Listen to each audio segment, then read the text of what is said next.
third and final day of our international seminar. So today in this plenary session, we have three distinguished speakers. Professor Milap Sharma from Jawaharlal Nehru University, Professor Sunil from Kolkata University, and Professor Padmini Pani, also from Jawaharlal Nehru University. And Professor Sunil President of International Association of Geomorphologists, will chair this session. So I now hand over this session to Professor Dey for further. Thank you. Thank you, Dr. Joy. Good morning, all of you and guest speakers. Without wasting time, we are going to start this session. Just before their lectures, I will briefly introduce them. The first one is Professor Milap Sharma. He is a professor in CSRD, Center for Study of Regional Development, Jawaharlal Nehru University. Professor Sharma did his master's and MPhil from Jawaharlal Nehru University, and after that he left for University of London for obtaining his PhD degree from there. He is a quaternary geomorphologist, and recently he has been doing this paleoclimatic reconstruction in different parts of Himalaya, including Eastern Himalaya and Western Himalaya. And he will speak on millennial scale Himalayan glacial history, understanding the antiquity of local last glacial maximum and global synchronicity. I would request Professor Milap Sharma to start your lecture. The floor is yours now. Good morning, sir. Good morning, Sat Sri Akal, Namaskar.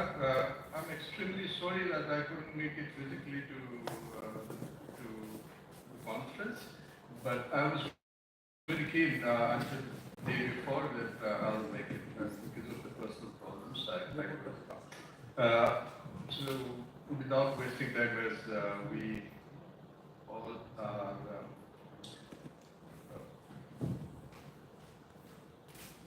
waiting. I was waiting, you have been waiting, so I would like to start my presentation of this day. I've kept it smaller, understanding the antiquity of last glacial, local last glacial maximum. So, to start with, if you remember, last glacial maximum all over the world has... Professor Milap, can you please go to presentation mode? Yes. Yeah? Presentation mode. Slideshow. Yeah, if you just hit slideshow. Okay. Yes. Just a minute, I'll get rid of this and... If you are using a normal computer, just F5 will do the work. Windows or I show entire screen, okay. Entire screen should, yes. We can't see anything now. Yeah. No. It should come. Yeah. It will come now. I hope it comes.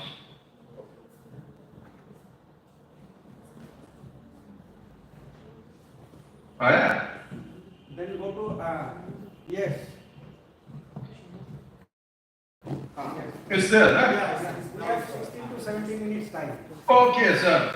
I'll give you 15 minutes.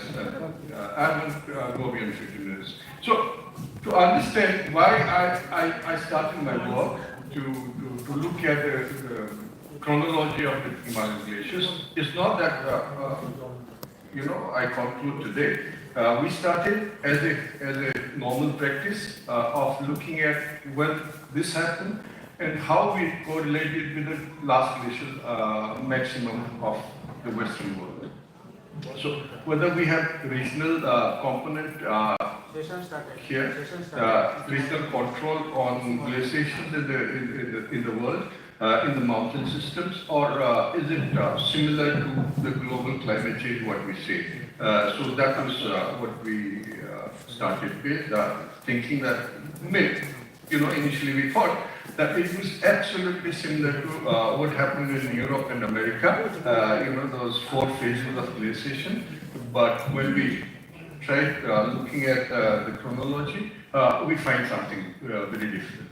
Now, the robust chronology provides us the magnitude, as we all understand in geomorphology, and you can assess the magnitude and nature of timing, what timing it has existed.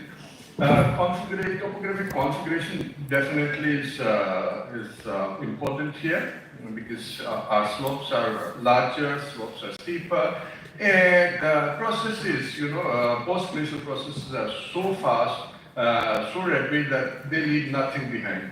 So all the records are wiped out. From this small set of all the records that exist, we have tried to look at the ages when it really happened and correlate and then correlate globally. That is what we tried to. So spatial antiquity is necessary, because it's not just global, global timings of glaciation that differ, but locally also it differs. So whether it is in the Eastern Himalaya or Central Himalaya or the Western Himalaya, it differs. So in order to look at these events, and we tried different methods, optical method, radiocarbon, and radionuclide methods, from Indus to Chenab to Bias to Rabi to to now we are trying to extend it to Arunachal also. So if you look at the antiquity of this, in the foreground we have the wild, what we call as wild donkeys of Ladakh, Kyam of Ladakh, but behind you see a small ridge. This small ridge is the leftover of what we see as remnant glaciers. Up there, Ladakh glaciers have been smaller as compared to the Greater Himalayan area. So Trans-Himalayan glaciers were much smaller, except for the ones in Siachen, in Karakoram. Now, as I said, this is the antiquity that we had. So this ridge that we had, we do not know when the glaciers grew. These are very small glaciers. But here, if you look at these, elongated ridges left behind on the Indus, just on this side is the Indus. This is a Nehru. So we have tried to look at the ages of this, which is almost 500,000 years old. That means Indus Valley was covered by ice almost 500,000 years ago, which is preserved. Some of these landforms are there from where you can look at the ages. Now come south from Ladakh, you have Chandramagha Basin, which becomes Chenab. In Chenab, you have large number of glaciers. You have roughly about 800 glaciers feeding to Chenab River in the upper area, 800 some 26 glaciers. So this is the present day glaciers that we have. So present day glaciers you can mark, you can identify from all satellite imageries, you can go to the field to verify where it terminates. That is what we did, initial ones, and then we went to the field to verify. What we find is fossil glacial signatures high up. This is the contemporary glacier that you see as arrows there, and these are the recent ridges that you see as broken lines. Recent in the sense last 10,000. So it's Holocene, but these lines up there are unknown lines. The glacier was very thick, going through the entire trunk basin. So we tried to look at possible datable material downstream. We have done that, I will come to that. But what is happening is variability of discharge upper areas in the glacial areas, glacial discharge, is destroying the previous glacial sediments downstream. So that makes things complicated for us to do for chronology, because upper and lower areas cannot be looked at in terms of correlations, because most of the landforms in the forward downstream areas have been destroyed. So you can see how much large this channel has become, because it migrates seasonally. Secondly, the pressure release has led to a large scale of failures from the slopes. So that also masks most of the glacial features that you may have truncated valleys. You may have lateral moraines, so these have been destroyed. But in the recent extent, you can see these are preserved, but these are again within 10,000, 9,000, the Holocene event that happened. Similarly, as I say, frost-hedging and masking of the previous features is very common in the Trans-Himalayas, whereas this is the Great Himalayan Range. So higher range, you have rock glaciers forming. So it gives the little idea that rock glaciers were taking. Rock glaciers were once active, now because of the supply chain differences, because of the difference in mass balance, it has glacialized. So contemporary, if you see, this is the light glacier. This is Nilkant. The next one, the closest one is the recent lateral moraine. So preservation is there in the areas which are rain shadow areas. So these are the fertile areas. You see all these ridges close to the Sur, shows that glacier has become smaller and smaller over large, longer time. So time scale I'll come to later, but techniques that we use for the ridges, for the erratics, we have used radionuclide. For the exposures, which are lacustrine and aeolian sediments, we have used optical and radiocarbon also. But here, downstream, if you go into Chandrabhaga, what you see is the lateral moraines in some places. You see this may be a terminal moraine of a glacier here. But these high terraces are potential area for dating. So we have dated these this section which is exposed using optical dates. So I'll come to the ages later. Similarly, in Vyas, we find recessional moraines close to Manali. So 2,050 meters of sea level. So glaciers had terminated here at one point of time. So the ages, as I said, vertical thinning is very, very prominent in the Himalayan glaciers, Great Himalayan glaciers, and it's very fast. But this erratic that you see, the sampling being done for exposure dating, the ridge is 8,000 years old. So for 8,000 years, glacier has thinned down and then retreated. For exposure ages, we are using erratics which are left behind, nicely polished, elongated ones. Elora is working on this, so we have got about 37,000 years age for this. But for this one is exposure. These are the ones we use for optical ages. So optical ages, we are getting something like 8 to 10,000 for Holocene. But for exposure ages, as I said, Vyas glacier had become large 38,000 years ago, reaching and terminating at Manali 38,000 years ago. These are the ones, these next to the Mountaineering Institute, you have the region. So if you look at overall ages of this area, 51,000 to 25,000 to over 123,000 years. So that doesn't fit into the last glacial maximum of Europe and America. Similarly, here, if you look at 74,000, 58,000. So these are much, much older, or 3 times older than the last glacial maximum of the Western country, the Western world. Now, in Ladakh, we have half a million years of age when the Indus, as I said initially, Indus glacier was it was covering the entire Indus basin, but subsequently became smaller.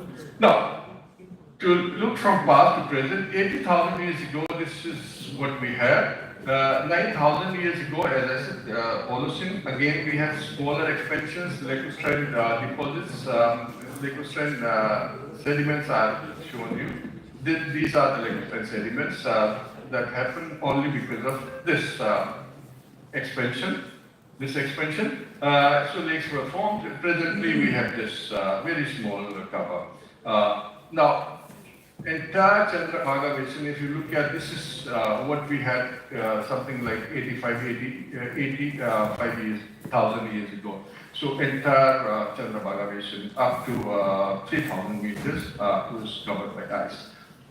Some of this is Holocene, drumlins are there, sort of work on this, and he keeps it around 9,000 years. Bias Basin, this is what was happening to Bias, 83,39,000. Gangotri, 61 to 16,000. Again, destruction of preservation potentials, all finished in one event. Joy, I remember, had gone with me for field work here. Now, we have done this stratigraphic, chronostratigraphy of the exposure, 16,000, 4,000, 4,000. So, for 4,000 years, it has been wasting vertically. Similarly, Rabi was large, Pritam was working here, so we used optical dating for this. Stage 1, stage 2, and this is Rabi now. So Bias, Rabi, and Chandrabhaga are closer. But if you look at south of Dauladha, it's much older, 235,000 years, 115 to 2,000, 235,000 years old. Frontal area, so that means glaciers had grown on Dauladha and reached up to 900 meters above mean sea level.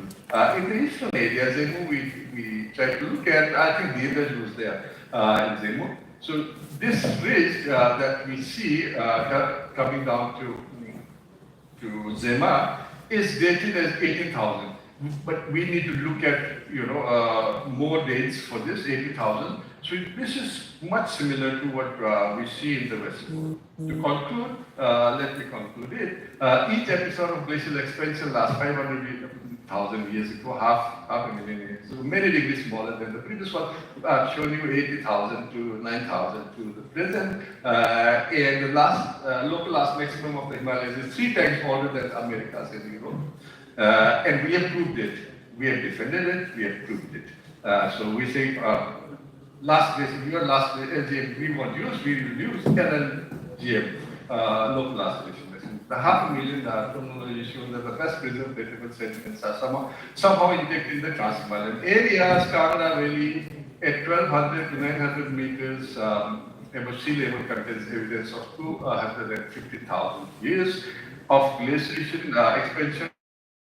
And incidentally, the Himalayan glaciers show antiquity from the east to west, from 18,000 to 225,000 in Ladakh, so in the western Himalayas. We still need to work on this. We have to strengthen this, and we need to come up with something which is unique to us, because we are different from the rest of the world in terms of glacial history, in terms of glacial chronology. Thank you very much. Thank you, Dr. Sharma. Please stay with us. No, I won't stay. I'm going. No, just 1 or 2 questions. I'm just joking. Don't worry, I'm with you. Sir, we have with us Dr. Vinod Kumar Singh. He is the director of NADMO now. And I'll show his face. Can you please come here?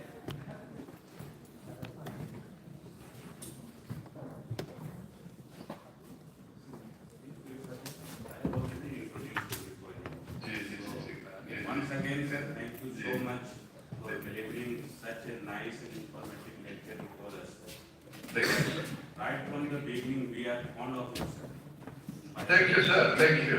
Thank you very हम much. लोग जब छोटे थे sir तब से आपको देखा है, सुना है, आपके लिटरेचर को पढ़ा है, लेकिन रूबरू होने का पहले बार मौका मिला है। Thank you, sir.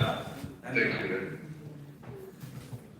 Now, Professor Milap Sharma has done an exhaustive work both on western and eastern Himalayan, and you have seen that how glaciers are retreating and they are producing different types of landforms.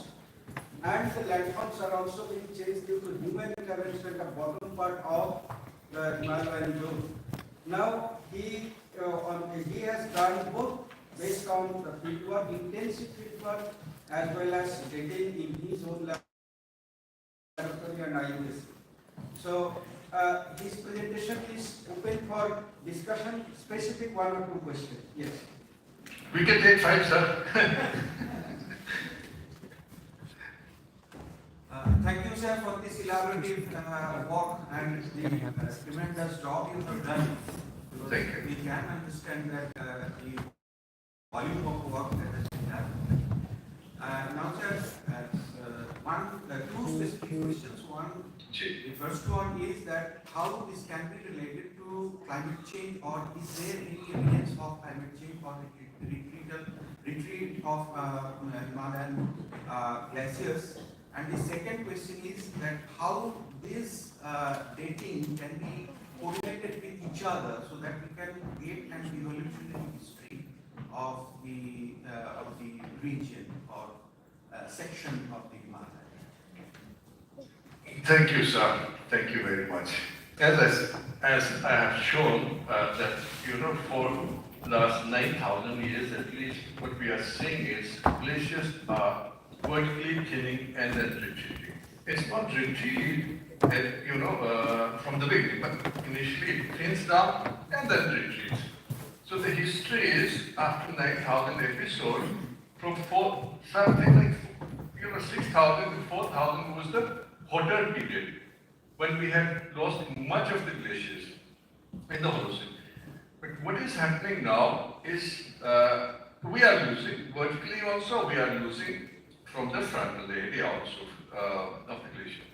Now, the trend is, unique, it's universal along the Great Himalayan area, Great Himalayan mountain range from east from Sikkim to Kashmir. But it's very different in Kolkata, where, anomaly is taking place. Now, how do we relate it with the human activities, I'm not sure, because I don't see much of the humans working on the, walking or doing any exercises on the glaciers to melt it faster. Yes, possibly because of the fuels that we are using must have affected this area. Dust particulates do reach. Black carbon, we try to look at, black carbon also reaches glacier. But I always compare it with 9,000 years ago or 150 years ago. Glaciers started retreating as per the photographic evidence 150 years ago.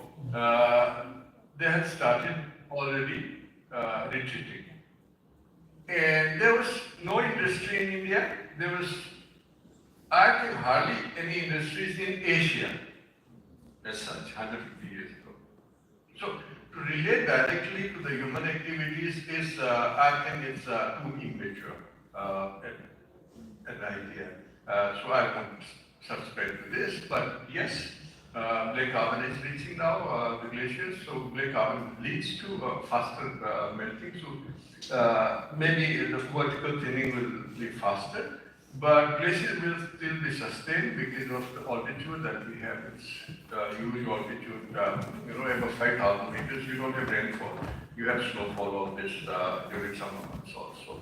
And secondly, the chronology, the techniques, whether you use radiocarbon, whether you use optical, whether you use radionuclide, you can just take it from one section, and on top of that, you have possibilities for radionuclides here and aging. So if there is similarity between radiocarbon and OSL, then you say, I make this as my last concluding,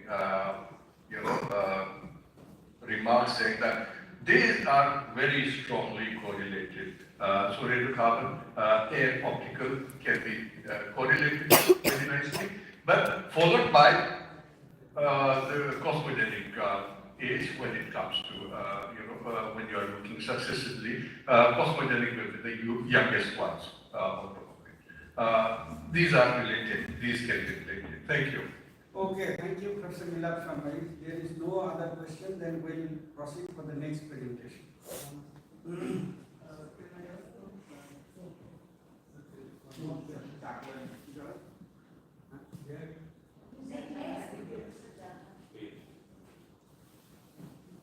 Another question, sir. Yes, sir. Bhai Sahab, namaskar. Milap, I just wanted to the period that you are talking about, the thinning of the glacier, particularly 4,000 to 5,000 years ago. And this was exactly the period of 7,000, 6,000, 7,000 years ago, when the agricultural evolution in fact took place in North India. Is it somewhere related to this? Because in India, the evolution of agriculture is related to, it's a irrigated agriculture. Particularly you can see in the case of Indus Valley civilization and other known, known Indus rivers that we have between Ganga. Thank you. Well, I would certainly say yes, in a way, because more of the water was coming out of the rivers, feeding the irrigated Indo-Gangetic plain. And also, that 4,000-6,000 is the event which led to the sea rise and subsidence, of Dwarika that you look at. That, you can always correlate with the subsidence of Dwarika with more melting between 4,000 to 6,000 of the Himalayan glaciers. That was the major time period for the melting. And yes, sediments must have come, the irrigation must have become much easier for, the people living those days, our forefathers. So I agree with you. I have never looked into this aspect of agriculture, but yes, now that you have, triggered something in me, I'll definitely look at what they do. Thank you, my dear. Okay, thank you. Our next presentation will be done by another eminent geomorphologist as well as geographer of the country, Professor Sunil. He is a professor of geography in the University of Kolkata. Before that, he taught in different institutions. He started his career in Darjeeling Government College, then Chandanagar College, then Vidyasagar University, then Bhagwan University, and presently he is in Calcutta University for a long time. He did his master's and PhD from the University of Calcutta, and his specialization is so widely described. He did his work in fluvial geomorphology, then Sundarbans, then Gully topography, then glacier. So he is widely visited in different geomorphological fields. So now he will speak on why coast, from glacier to coast we are coming down. Why coast? Human inroad into the nature experiences from West Bengal. I request Professor Valedictory to start. Yeah, thank you, Sunil.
Good morning, everybody.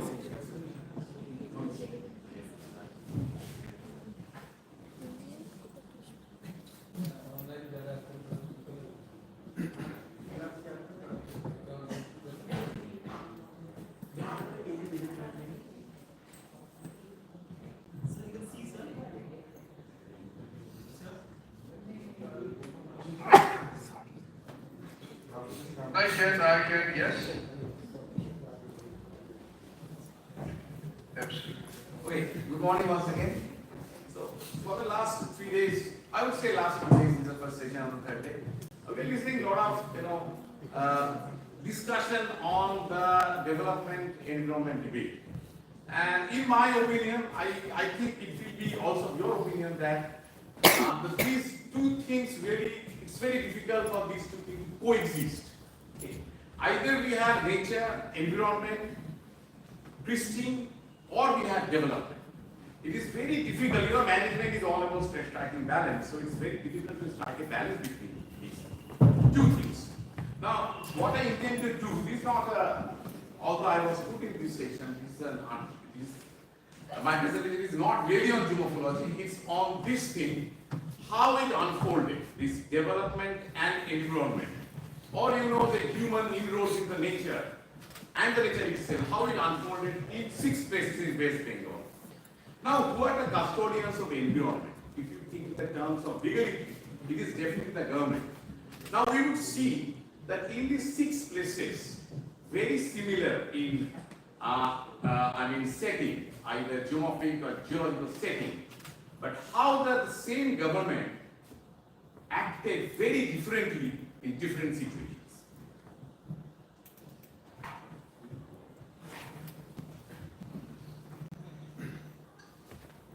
This is the coast of West Bengal.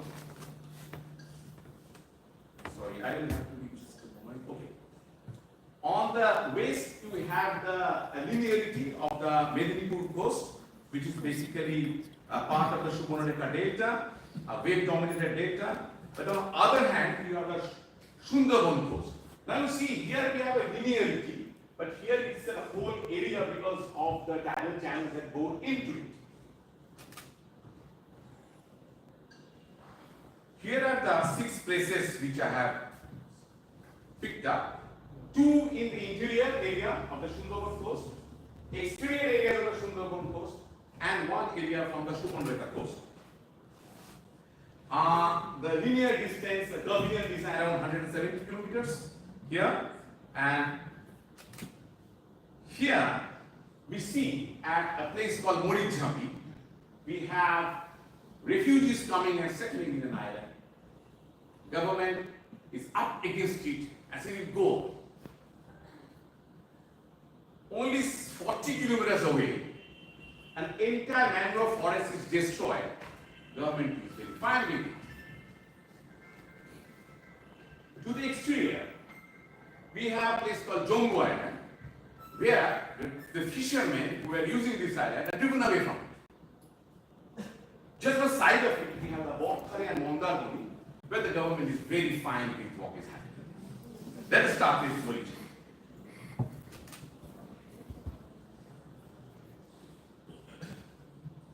This is a 1967 coordinate superposed on a topographical map. You see, this is the mangrove, it is pristine glowing. Okay, there is no inroads of any human habitation, surrounded by reclaimed areas.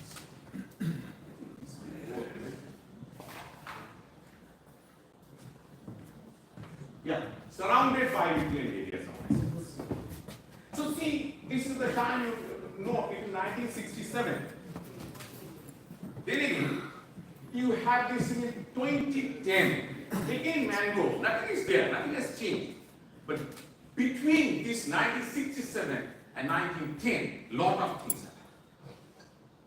See, this is the age of the Morijhapi, that region. You can make out an embankment. On the top of it, the forest government have put a barrier so that the tigers can come out and make inroads into the villages. But why this embankment? Embankments are only needed in Sundarban so that the flood water cannot go in and inundate the interiors. But why an embankment in a what we have seen in 1967-2010 and forested island like Mauritius. The thing is, a lot of things happen. And the people who are familiar with the Dalit, the history of I would say the Dalit resettlement history in West Bengal, they know it very well. I will show you some major articles right now. But what happened, I am just giving a summary, that there was these refugees from the East Pakistan who were sent to Dondokarano.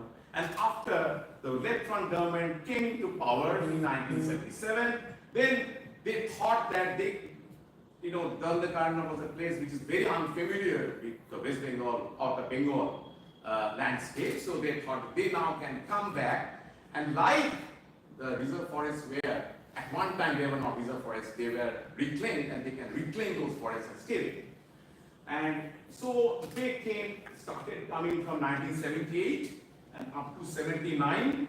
They poured in, about 10,000 people poured in, and then the government from the very beginning, there was a reason why they were coming. There was a minister who went to Dandakaran and said that you can come in and things like that. But they said, no, you have to leave, and they had been evicted forcibly. Now, when I saw this image of this settlement in Mauritius, what struck me first are the trees. Do you find any mangrove there? The government narrative there, even to the High Court, is that the refugees destroyed mangroves. But I found that these are not mangroves. These are something else. Okay. And more interestingly, these are quite high. So how can the refugees, uproot the trees, destroy the trees and live there? From where this type of vegetation is coming? Please go through all these materials. If you like, you have to put Mauritius in your browser, so you will come with a lot of articles. But what we found is very interesting, and you won't find any of these books. See, this is 1972. Refugees came here in 1978. A part of the forest is already cleared. By whom? By the Forest Department, to make way for an experimental coconut plantation. So this is 1978.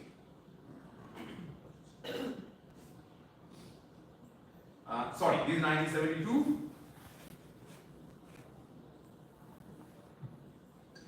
1973, 1975, 1977, refugees start coming.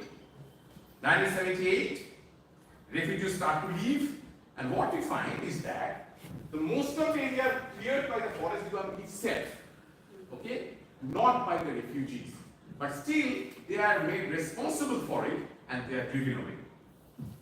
And subsequently we find that again some plant forests are replanted. You can see by this row plantation, and it is returned to the nature. I would say here the forests were cleared by the forest department itself, and because the refugees came and because they had to be forcibly evicted, they were instrumental in restoration of the mangroves. You think about that. Now we move slightly to the west to a place called Jharkhand. See this thing? It's written as Namkhana Reserve Forest. These are surveying of the map. 1979, so we see no change, and now the left front government has came into power. And you would recall that this is the same year when the refugees were evicted from Mauritius. Look at this place. Gone by 1980. So this part, Namkhana Reserve Forest, people are making inroads into it. 1986, 1994, now everything is gone. It is still a notified area. It is in black and white. It is still a reserve forest. Okay, but there is no trace of mangrove space. That place, the clearance was around half a square kilometer. Here the amount of clearance is 2 square kilometers. Nobody is betting an eye. Why? Because this area was settled by a political party named RSP, who had a political base there. So there was no government intervention in blatant destruction of this reserve forest. We move on to a place to the exterior, which is bog valley. You can also see protected forest written here. Okay? Sorry. This is 1968, 69 topographical map. A lot of areas eroded, but you can see the protected forest is there. Look here what is happening.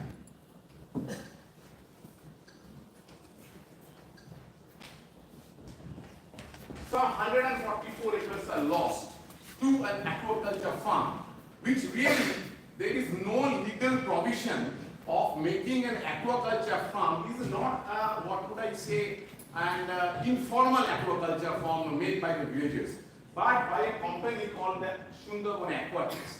And this project was linked, if you the senior people sir here from West Bengal, this project was linked to the then son, the son of the then chief minister. We move on more to the south to a place called Jammu. It's a very dynamic, transient island in the outer east. Okay, so we start from 1916-69. You can see these three. Yeah, it's 1972, 1977, 1980. At this point of the time, there was a, I would say, a groundbreaking survey on this island by the Anthropological Survey of India. Okay, it was done by Vikas Raithore. You can, book fair is going on. So if you're really interested, you can purchase this book. Okay, this is a fantastic report of the life of the transient fishermen, a fishing community called Jalia Koriborto, who were mainly from Bangladesh. They had a very unique way of fishing without harming the environment. Okay, and these are some photographs from this book by Vikas Raichodhuri's book. And please bear in your mind the structures. Okay, these are made of hogla, and they were all situated or used to be, this village is a temporary village that used to be erected by the side of the mangroves, by the the edges of the mangroves, right? Now this is 1980, 1986. Now there is an interesting thing which you would make out. There is a bald patch in the center, and it is growing. 1994, 2001. This area is deforested by the fishermen from the interiors, that is the 24 Parganas fishermen, not the Jalia Koribo village. At this point, the forest department intervened and they said you will have to go away. Okay. And there was a lot of, I would say, exchanges between the forest department and the fishing department, and ultimately the thing went to the Supreme Court, who appointed a high power committee, and they favored in favor of the forest department, and all these settlements were removed. We went to this place. I think Shomita was also there in 2001. It was long back. Many of you were not there at that time, or not sensible enough. You can see how the mangroves are being uprooted and used for fire, wood, and fish are being dried. And then after this withdrawal of the settlement, how again the vegetation is being grown. Okay. Now you can see this. This 2001, 2008. You can make out the old cleared area, and 2024. Now, thing is that, so if they were allowed to stay at that time, there wouldn't have been much harm. Try to think this argument also, because this is an eroding island, and the eroding island is ultimately going to go. So if a settlement is formed in eroding island, and if we allow that, there is not much harm to anybody, because this island is going to go. What we have also seen in a place called Chukshar Island, sorry, I'm not very familiar with this anyway. So you can make out this, it's not very important of course, that particular lighthouse, that beacon, that pillar you have seen, and see, it's not that there, it's gone. Okay. And there is a place. The name of this island is Chukcha. It is no longer there. Okay. It is around 11 kilometers offshore of the Shadur Island. It is no longer there. You can see, we also visit this island, used to visit this island regularly, me and Shubhamita. And you can see this in 1967, 1970, 2001, 2012, very favorable maximum extent. And this is 2009 outbound visit. This survey is using our GPS. And this is 2012, maybe last visit. After that, it got vanished. And you can see people there. These are the same houses, okay, same structures, what we are seeing in Jammu. Please, I requested you to recall. So this is a small village, Tanzania village. There used to be big people during the fishing season, and then people used to live. And now there is no harm in this is a transient island, so people came here, they utilized it, and the island got completely, obliterated, and there is no problem in it. So really, we can allow people living in transient islands like this. Now we move to the last. Oh yes. So this was one, some religious ritual which was taking place in 2010, 13, 12, sorry, 2011, and then when we came back in the next year, it was gone. Okay, it's all gone. So now we move to our final case study, which is the Mandarmoni region. See, Mandarmoni in 1967.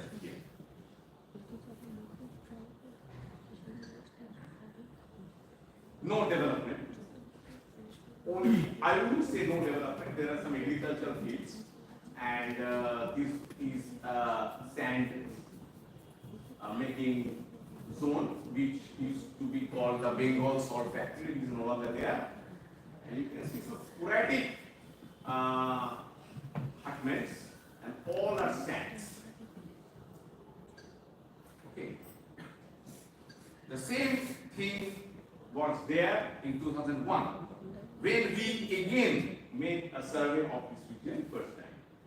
This was all basically pandanus trees and spinifex grasses all along the Mandarmoni coast. 2007, the situation didn't change. And this is the 500-meter CRZ line. And I would just show you two areas, one in the west and one in the east. See, in 2003, you have an eye fixed on this point. See how this area changed between just 4 years. One of the hotels that has come up. Now this is Mandarmoni, the eastern section in 2003. This is 2211. And we went there for taking for a survey at around that time. And I encountered this person who was making this hotel. And I asked him, so why are you making this hotel in the intertidal zone? We are all aware of the CRZ, right? In the CRZ, there is a bar of any construction within 500 meters, now 300 meters anyway. But now you are constructing the intertidal zone. This is CRZ 1. How can I do it? You can't do it. And moreover, this place is eroding. So whatever you are, constructing here, it will get eroded after some time. You get destroyed. And that person said to me, "Acha sir, kotodin thakbe mone hoy? How long do you think this will remain?"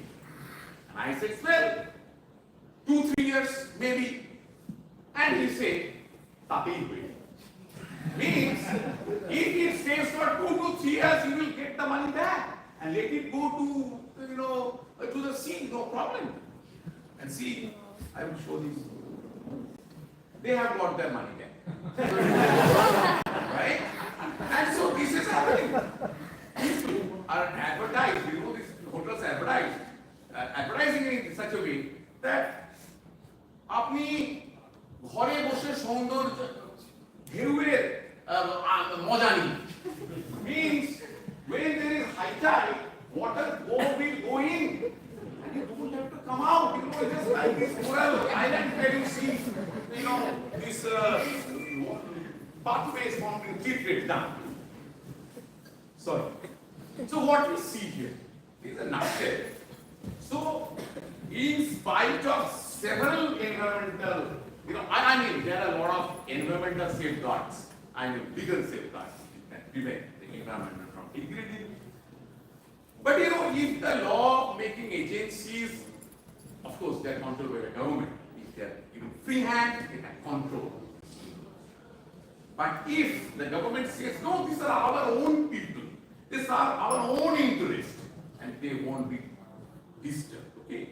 So basically, what I have written in the end, I can read it.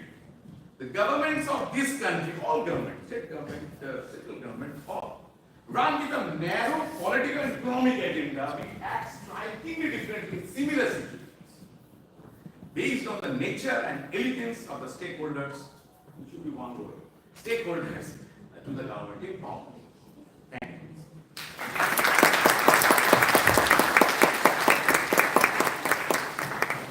This was not a very technical, but I thought it would be good for the seminar.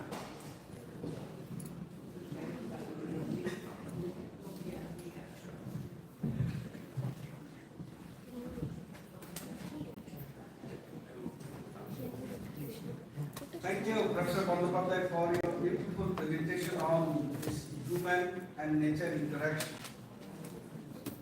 And in terms of political intervention, there are many questions we do not get any answer in terms of Indian political system, especially in this capitalistic era. And as so far I understand, this capitalism produces autocracy. And we are witnessing the same thing in different parts of the world.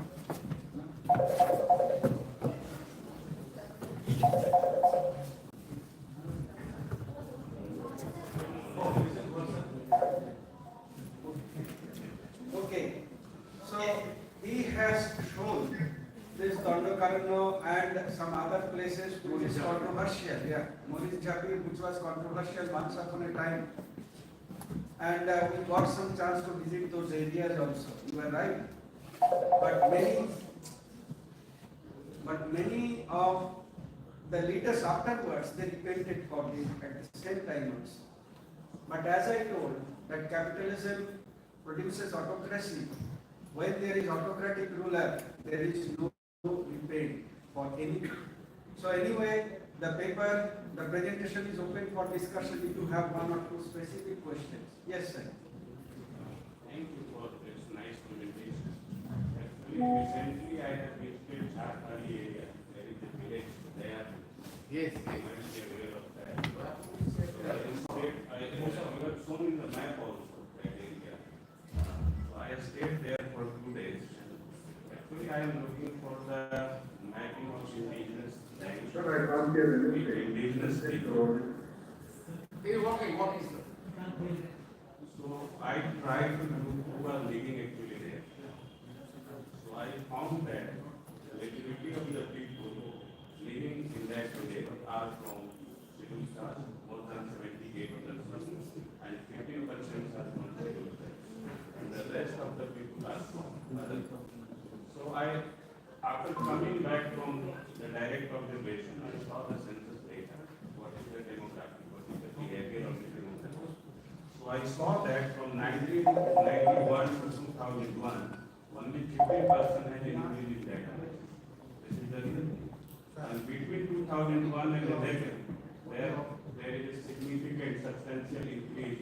More than 500 people have increased. So after seeing that, I saw the livelihood impact.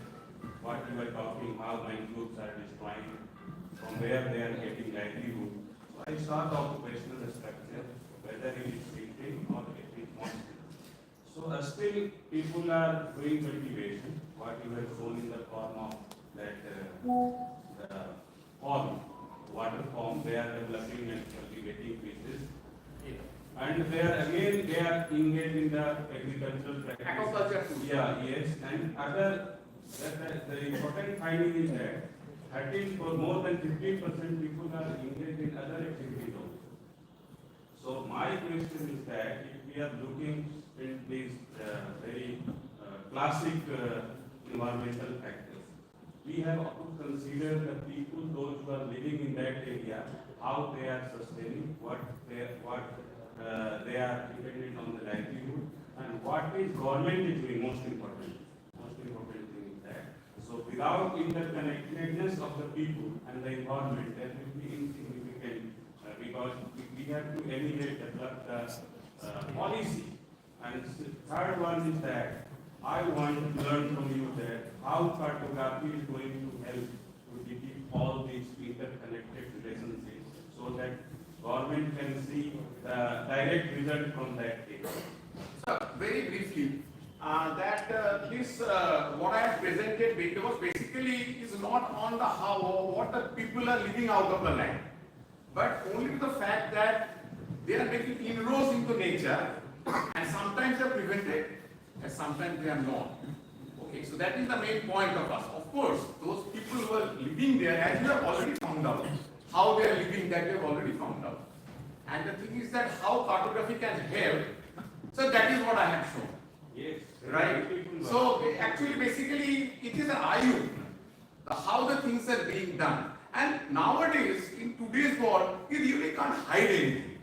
Everything is open. Everything is open to the eyes of the satellites. So you can't really hide anything. That's good for us. You really can't do something, secretly. It's very difficult. Can I just Yes, sir. question is that human nature interaction is very insignificant. And we should be very sensitive about that. But let me just tell you, if you hunt a tiger, then you are basically going against nature. I will just want to give you an instance. Please think about it. Delhi needs 45 lakh liters of milk per day. 19 lakh liters of milk is supplied by Mother Dairy and Amul. 6 liters is provided by milk powder. Remaining milk is provided by washing machine. Please, the issue is not that. Issue is that when you kill a tiger or you chase a black buck, you are against nature. Please come to Delhi and see these tabelas where cow is giving. Every day, 3 times the cow is given injection. She secretes milk, and while secreting milk, she also defecates. One question is that if something is so called, how the cow did not become nature? Punjab agriculture has become waterlogged and the acidity has increased. The coast must be preserved. But what about the land that is already in Punjab, Haryana? What I'm saying is that because the IPCC or global war, this is a fact. But we'll also look at, I can just tell you, if you kill a tiger way back, please come to Delhi again. In front of Ramananoya, Ames and Subsadan, how many blood donors are there? You are supposed to donate your blood once in a year. They are donating every week. So now what I'm saying that where is the line between nature and the human? I really accord. This basically is very good. I'm not saying it's very fantastic one. But what has happened? We have certain things digestible to us. Others are not. And that is where our hypocrisy lies. Thank you.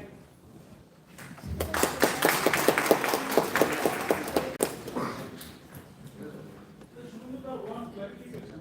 This is Mandar Bani or Mandar Bani? Yes. Thing is that the topographical map, they say Mandar Boni, we go by it, but of course the police station maps and nowadays, what I wrote, Mandar Boni. So it is now, Mandar Boni is popular, so I should change that. But the topographical map gives it as Mandar Boni, B-A-N-I. Should have been Boni, you know, a lot of forest there. Mandar Boni. Okay. Thank you.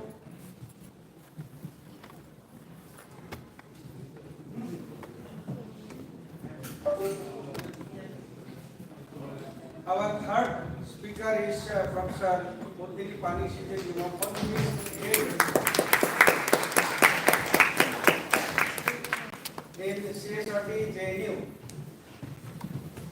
her PhD from there also. Her specialization belongs to land degradation, climate change, and especially she worked on Chambal area on Gully erosion and granite topography. She's a very good scholar. She got many scholarships and she had collaboration with many other universities abroad, especially Germany, UK, and in this USA. She got a Dutch scholarship also for visiting Germany. And she has been working since long time, since last 20 years on this field. And it is, we feel very happy that at least we got another women geomorphologist in the country. So I will request Professor Murthy to start your lecture.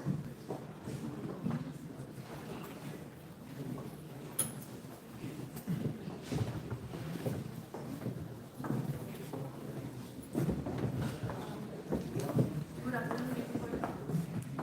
Thanks to Dr. Viraj for this invitation. Bringing me here to share my observation and experience. Being a field geomorphologist, I always observe certain things, but hardly get an opportunity to express myself in a particular form. So today, I hope that organizer and chairman of this session would give me enough time to explain my work like my ideas, speakers, and of course, I would love to interact with the people who are sitting here to know more, to learn more. So, that is my submission at the beginning, of course, because aim should be good and with good news. As already I said that there is a very strong interlinkage between different systems. Two different systems, although it is very far from each other, that is the natural system and the anthropogenic system. But to establish a bridge between these two systems, we need to see that what is going on in the very micro level, which is very much absent when we go for the policy interventions. Especially here we are talking of the landform evolution processes. That process part actually very much missing when we talk about the policy intervention, mainly for sustainable development of our region. So what I can say here, by bringing this to support this observation, I would take the example from badlands. As already Professor Dey told that I worked on this area. So I have that longitudinal field work experience. Being a geomorphologist again, I got a chance to see the land as well as the people who are living in this land. So across the world, we can see there are presence of badlands in different shape, different size, and different nature. Rocky badlands and badlands, and that was in large size.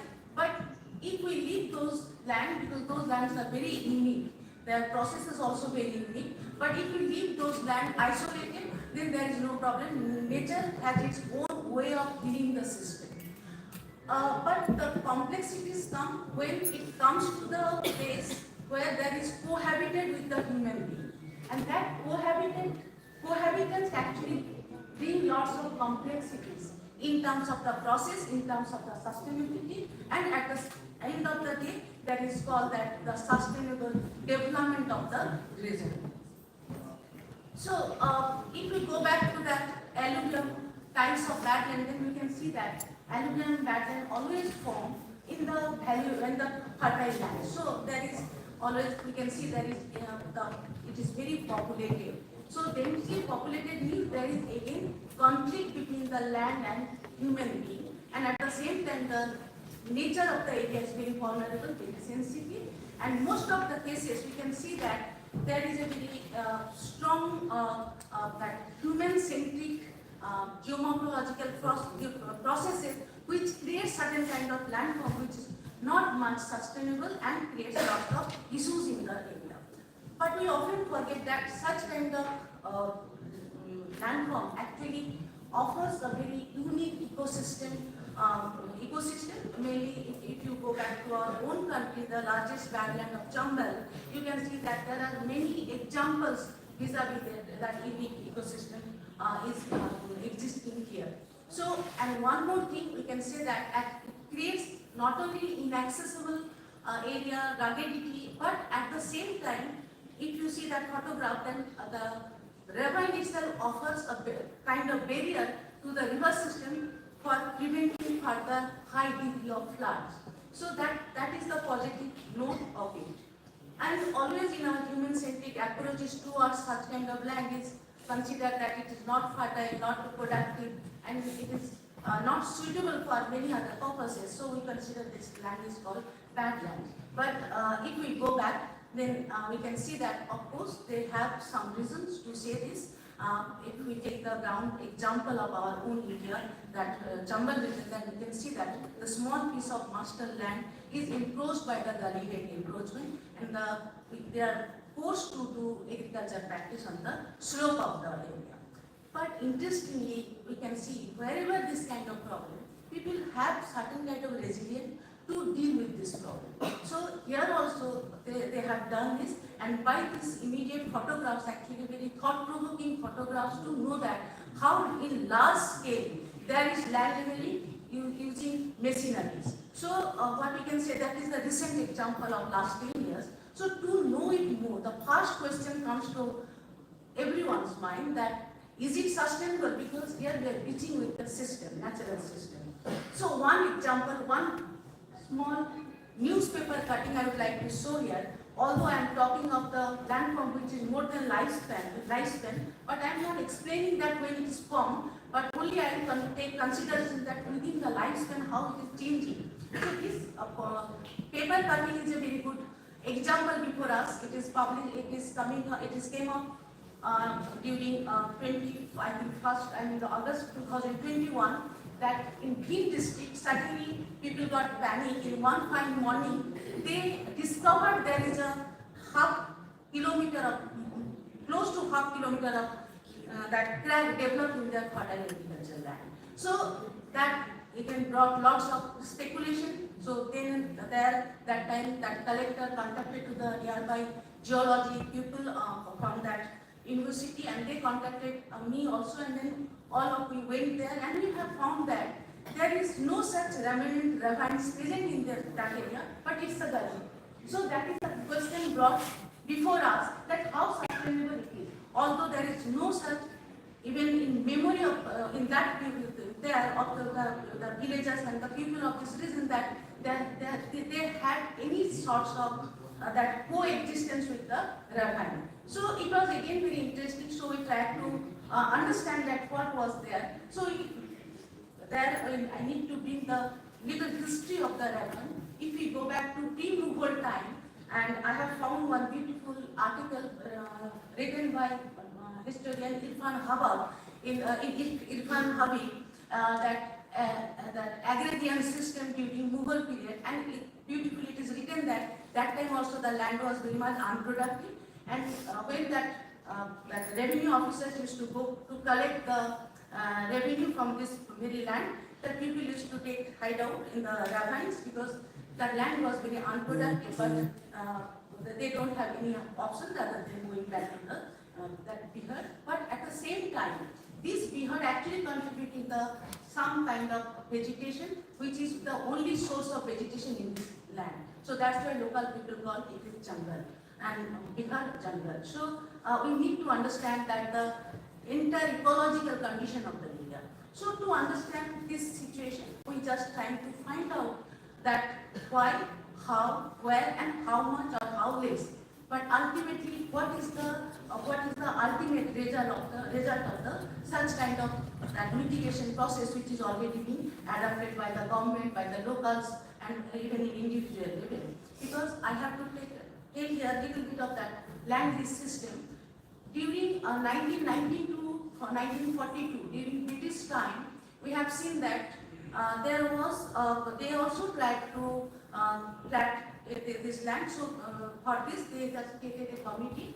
That committee, that Banerjee Commission, and that is led by different scientists, eminent scientists, and they supported that few by the few examples of that. If shallow ravines getting level, then it might be more sustainable, and people can get a little bit of land for the agriculture. Mainly they suggested that that land can be given to the marginalized people of the land. And in later stage, that again there is patta system, that land is by government to the marginalized people, mainly to the dacoits, to bring them back to the mainstream, so that they can get little bit of land, so that they can get their livelihoods and they should not go back to the Bihar again. So then 1999, that the last land lease was there, and after that there is stopped land leasing by the government, but the land leveling is not stopped after that, even it is more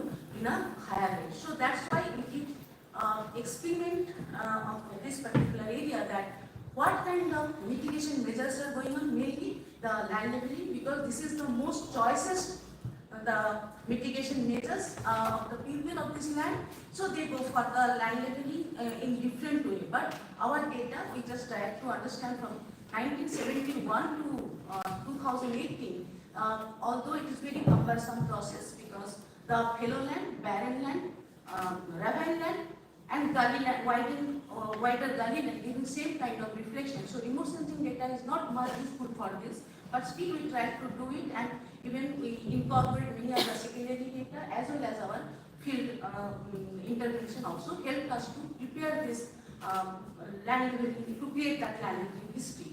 And here in this data you can see that there are actually three different critically that analysis being done by us, that initially in the 1971 to 1991, that time people used to prefer the shallow land leveling, and all those yellow color is showing the shallow level ravine all along. And then later stage after 1991, but that time that shallow level land was mainly irrigated by the treaty which is developed by the that time post-colonial time by the Chambal dam, after the Chambal dam construction. That water treaty actually developed in between that Madhya Pradesh, Uttar Pradesh and Rajasthan government, and that time it was supported by UNDP and as well as the World Bank. So that time they got enough that resources to build up that land, and so huge chunk of shallow land being leveled in that particular time.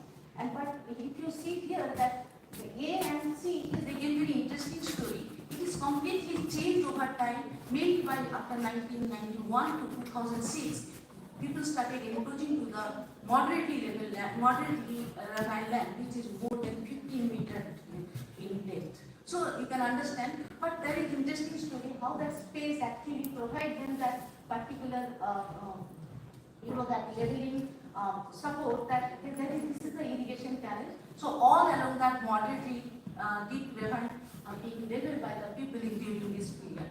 After 2006, again that they employed machineries, because this is the era when we just started getting different kind of JCBs, and people started using all those JCBs for leveling the deep ravine, which is sometimes more than even 40 meters. And when the inside the ravine, they started taking out the land. But there is three important things we need to understand. That is that proximity of the water, proximity of the edge of the basin, proximity of the agricultural land. So that three proximity actually takes play role for the land leveling. And what we can see that in this process there is random land leveling, and at the same time increasing land leveling, invariably of all sorts of ravine land getting leveled. So that is maybe the that very unscientific way, because leveling the land cannot seize the natural processes here, which is known as geomorphological processes. That micro-geomorphological processes, I would like to explain here that why individual gully catchment needs to be taken care of before developing any form of policies. So this is one of the, go back to this. Here this is the one of the largest gully system, and here the gullies are very restless. And within this gully system, that restlessness is so much high that this is the area known for village shifting. There are many villages, they just change their village almost every 5 to 10 years of time in a small cluster basis, and those are named as pura. So that inside the agricultural land, they go and settle down. So what you can see here, that is the area that the gully network is very, very dense, and at the same time there is a composition of that deep, moderate and shallow ravines, and that is that again giving us a certain kind of ideas about how gullies are again that existing here with the different style and shape and nature. So this is the one of the abandoned village. You can see here that abandoned village is partly village is situated here in different clusters inside the agricultural land. And here that is the remnant village, and here you can see one that fresh water well still present. It gives us the kind of idea that it is not not a long history. It is very recent past that they started shifting here. So then that nearby this gully, actually this is the most important gully that is around 10 kilometer, more than 10 kilometers in length, and the total area is around 47 square kilometers. So that entire gully land, we tried to understand that what kind of geomorphological processes are very much active in this area. That's why people adopting all the mitigation measures along with land leveling. Here you can see that there is gully blocks, and those gully blocks are damaged here. Can you see the series of gully blocks? This is the existing that active that gully, and that people try to do the gully diversion. This is one of the very important practice for as a mitigation measures. This is the area that gully is being leveled, and here there are different check dams, small and large check dams. They have created here for the siltation purpose, but nothing is successful here. Even they fitted a one pipe here to prevent that road. That road actually a gully. During rainy season they can't use it. Now it is, of course, it is the concrete road, but earlier it was the muddy road, but the gully way they use for road purpose. So what we can see here that although all the sort of things they have adopted, but it is not successful, and the piping also, here they fit the cement pipe here, but that too also fill with the sediment. So that means the remedy they have adopted for this land, it is not successful, although we can see that huge land is leveled. Around 27 square kilometer is leveled in this area out of that 47. That's quite interesting. But one more interesting thing we have found here that during, that along this ravine catchment, there is a series of springs which is very, that not common for other gully area in the nearby this particular gully land. And that springs are actually all along, and those springs are very much active, and it is in the bank of the Chambal. And here that we can see the glimpse of the particular that spring, and that spring water people use for their skin disease, they use for different purposes, and they are very much connected with such kind of springs in this area.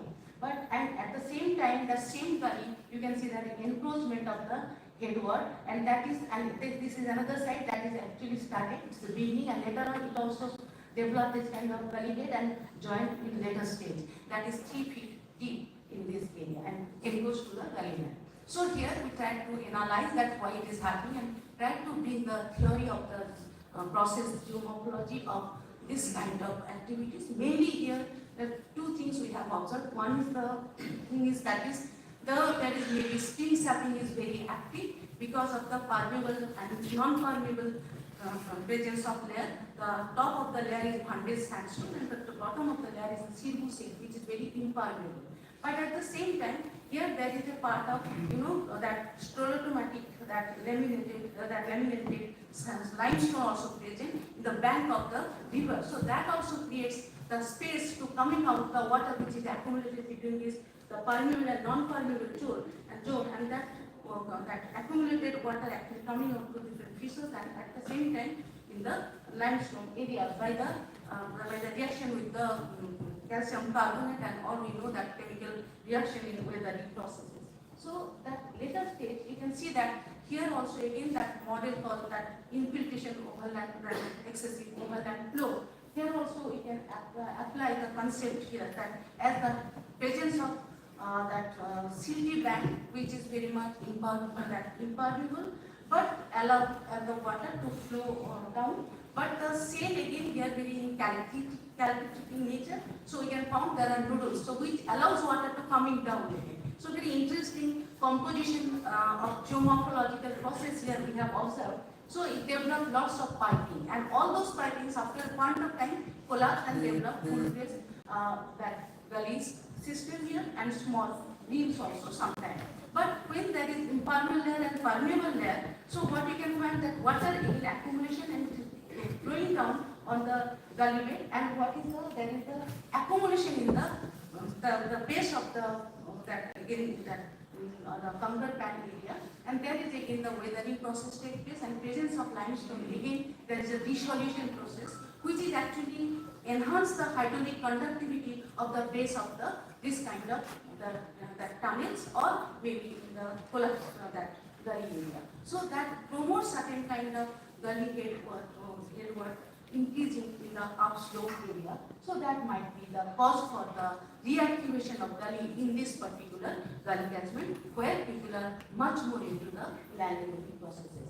And here one more thing is there is gully gradually widened up by the side slope collapsing, by the saturated soil. There is something, and there is that block column that displacement actually caused this kind of changes. And here, if you see in this area, there is a beautiful needle kind of processes is going on because of both the side. It is eroding down by this side collapsing, and it is detached from its main wall. And it is when it is coming down, it develops a large scale gully base. So again, that is another example. Here we can see that at another side there is another headward encroachment, and this is that no well erosion, and gradually after few rainy season, monsoonal season, it will join together. So that is again very interesting thing to understand. To know it more, we go for areas that lithological analysis, and we have found there is calcic formation, there is the presence of calcium carbonate in the soil, and at the same time the lithological sequence also very much conducive for such kind of environment. And at the same time, no unfamiliarity of the soil type, which is much more sandy in the gully base, and it is you can see that the little clay is present, and most of the time it is washed away by any cycle of that water that going down in this area during the monsoon. But interestingly, one more thing I would like to bring here, although we don't have time for this, but there are catchments where the complete cycle of erosion is over and gullies are much more stable. So my observation is, of course, I cannot come into the right kind of conclusion at this moment scientifically that you should choose those pockets for the leveling of our other measures. But we need to study more, which is under process. There you can see the gully base is much more stable. So there are elements now, and which is the very much, that again shows the remnant eroded area, which is come to the close to the cycle of erosion. So I can conclude that although many researchers have done work intensively in this kind of landform, but still there are unresolved questions which need to get answered in coming years. So I can say that some of the gullies are active in the backland region. However, the total gully land is very less. There are around 700 gully already being leveled here, but the chances of gully reactivation and soil health increasing in over time. So therefore, mitigation policies needs to be adopted based on the localized gully catchment evolution processes. So I can say that geomorphological investigation at the micro scale are critical to develop a bottom-up approach to sustainable development in gully basins. That only I can say. Thank you.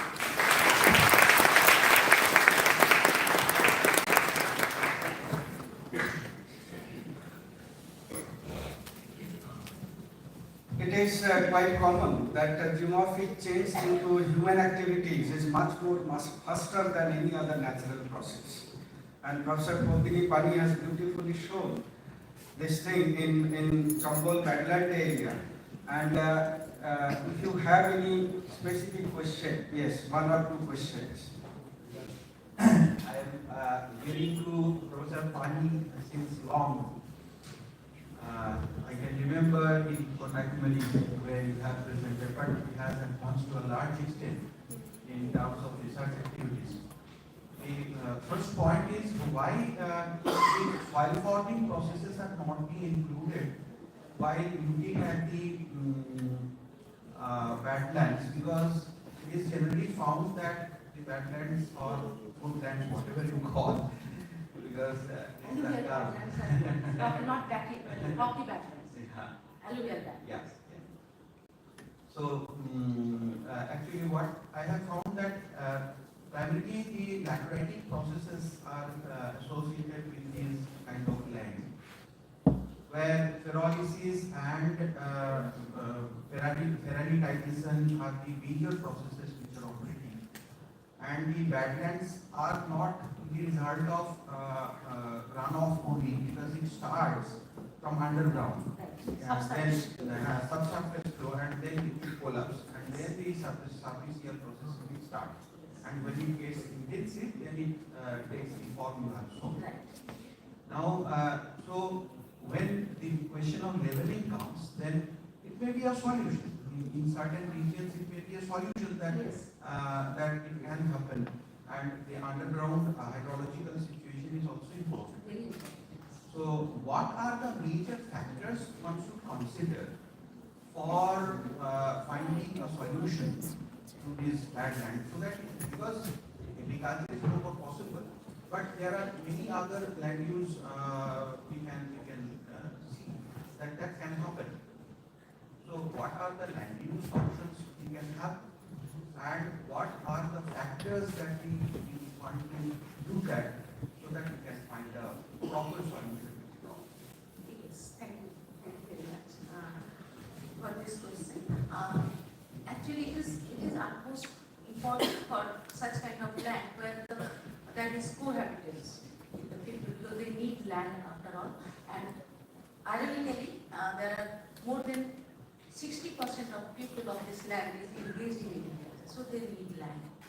But the problem is when they go for, as you have seen that they go for the agriculture practice on the slope. So there that particular type of variety sometimes if they adapt, because irrigation again caused gully formation here. Even there are history of 50 years of level area it become converted to gully when they go for the irrigation. So that thing we need to understand. And the soil type again, the presence of calcium carbonate is very high in such land. Because Indo-Gangetic plain is known for such kind of problem all along, and there is the soil type is very conducive for that. So the types of agriculture practice is important. Like these days, people go for millet on the gully beds, which are tall, and some kind of grass which is no longer practiced in this region. Earlier there is long root grass which is able to go to reach the groundwater level. So if then the extent between these two, then that area can be more, less, more permanent of this particular soil. But if the soil roots are very less, then grass roots are very less, then what is the problem of this area? These are again cause for the further that subsurfacial flow, because it is that roots allows water to goes down in this crack and create lots of water accumulation of this area, and the subsurface flow is started to increase in this area. So again, it should not be good. So particular species is very important for this, and the nature of the agriculture is very important in this area. So that two things I think very important, and at the same time that indigenous trees, one tree is very famous in this area, that is called Parvati Babu, which is short in size, and within a day of time it can be dried up, so people can use for fuel. But these days that there is no longer there is Parvati Babu because of the privatization of the land. Because if you see that area, it takes to level down 1 acre of land more than 100 hours of time, and one GCB takes 50 to 1600 rupees per hour. So only it is occupied by the large farmer or powerful people. So the marginalized people don't have any access to natural resources, because it creates problem for them because of the privatization of the land. So it creates uneven development of the area. So that is another concern. So that's why the area we should not see in the human-centric approach. We need to see how that ecologically it can be more sustainable, as there are many indigenous species are there. So that thing we need to take care of.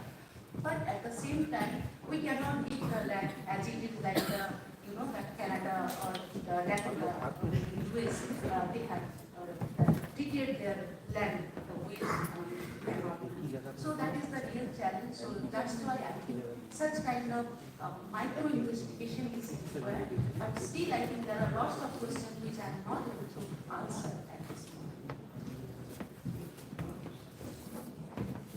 Yes, one. I don't have question. I want to comment. Yes. So, yeah, thank you very much. You to a wonderful presentation and to the session. I got up to express my gratitude to the organizers and all the presenters, because I have been feeling disturbed about this, that in geography we have parallel, like we don't talk to each other. The human geography and the physical geography we don't have a common language. Thank you very much to all the speakers, Professor Bondpadhyay, Professor Pani, and I missed the first one, Professor Sharma's presentation partially, but I think this session has gone a long way to achieve that. Thank you.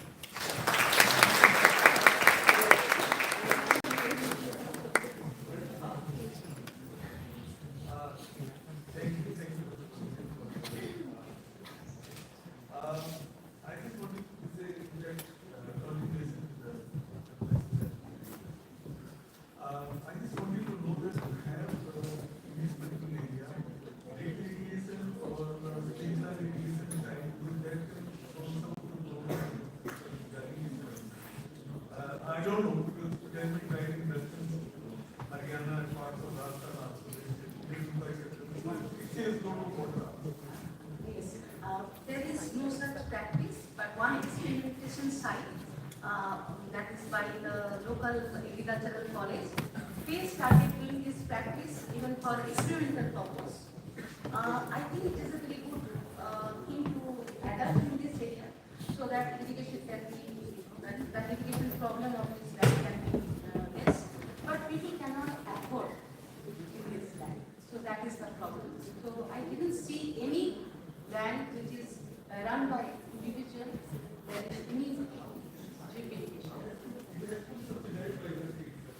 There is no subsidy by the state government. That is the problem.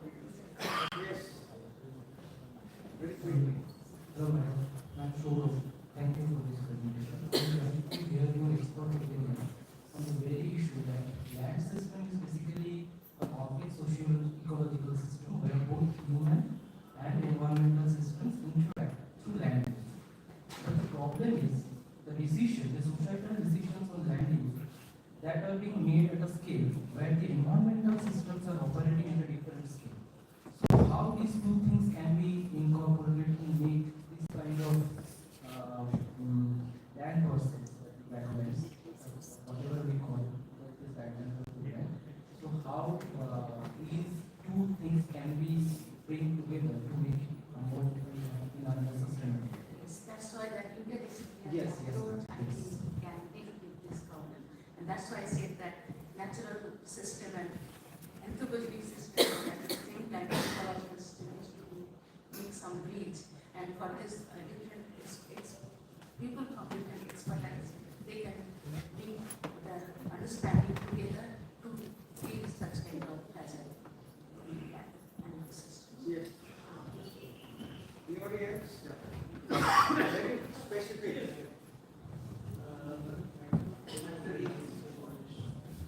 I just want you to know that we have started with the speed teacher, that is wetlands and then habitation in that area, and gradual processes of changes with nature interaction. That always takes place everywhere in the different part. But now the question is for sustainability. What the governmental stakeholders, economists and planners thinking about this area to make the process sustainable?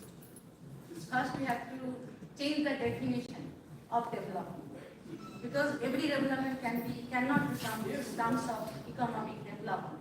So that is the first thing, and very well said by many people here that we need to that understand that how that scientific invention can be taken consideration in micro level, in fact, the micro level processes into the policy. not only and the larger perspective always should be there, then only can be possible that two things being together.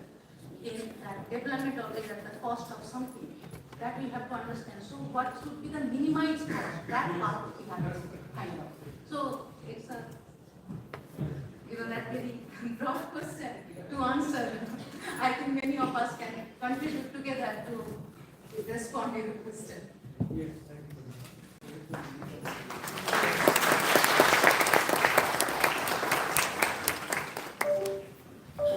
Thank you. Okay, so we have heard three beautiful presentations, and there was a question: what is the relation between cartography and geomorphology? I think the director sir has got the answer.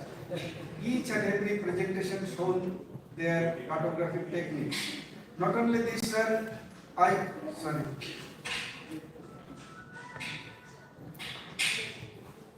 do not know what happens to our country. For a long time, we have been advocating to different organizations that there is no dedicated website to get any type of geomorphological detail, this pedestal scale map, or any type of data. GSI has started one national database, and they will get up to district level, but below that there is nothing. You know, for all types of geomorphological hazards, we need to prepare geotechnical reports. For this, we need detailed mapping. And along with soil testing report, along with the event report, all these things. But we do not have, in our country, we do not have any detailed that website. But in different countries, they have started. So this is from this forum, since all of you are here, this is our earnest request that you can keep in mind that all types of geographical and geomorphological dedicated website you can start, and we can contribute individually. Those who are doing their individual research, they will contribute to that website. So by this way, the whole India can be, I think, covered for getting this detailed report. So with these words, I thank you. I thank all of you for this full hall room, and all the dignitaries sitting in front of me, along with Dr. Sanyal, and I especially thank the organizer sitting in front of me, Dr. Dhiraj Burman, and the Secretary of IIT for giving me this opportunity to chair this beautiful session with these eminent speakers. Thank you very much. Thank you, thank you very much. From Delhi. Thank you, Professor Dave, for conducting this session in such a meaningful manner. So now I would like to invite Dr. Dhiraj Burman to felicitate the speakers as well as the chairperson of this plenary session, starting with Professor Sunil.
Sir, can you see us, hear us? Yes, sir, very much. Thank you. Guruji, thank you for your support. Sir. Thank you, sir.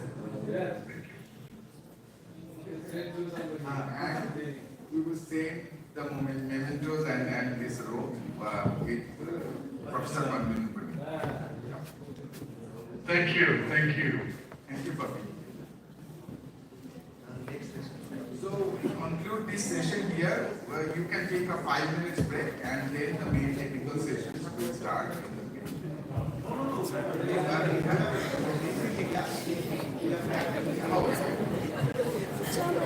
Please don't go outside. We'll have a session now. After that, there will be tea break. After this session, there will be tea break. Please don't go. Okay, let's have 5 minutes tea break. Then we'll start.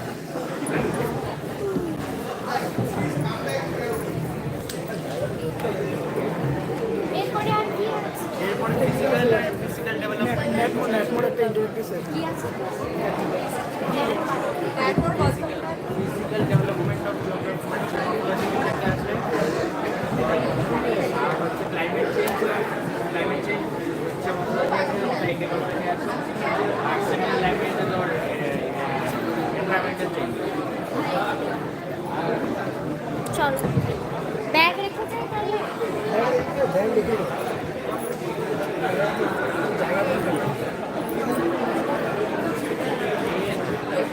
गंडगोल করেছি একটা কি আছে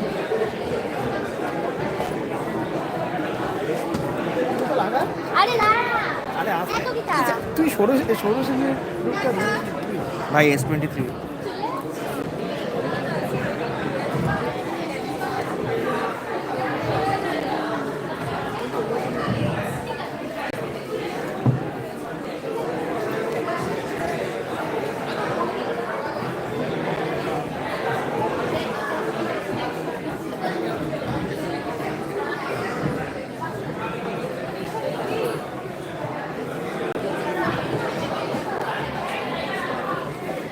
Thank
पूछो तुलिका आई तुलिका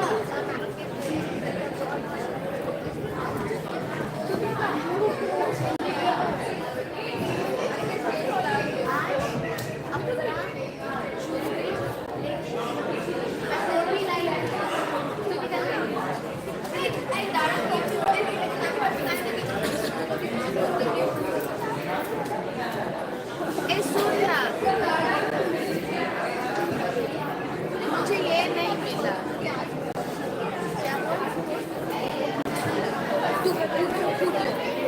तो मैं सोची जो तुलिका वाला है ना वो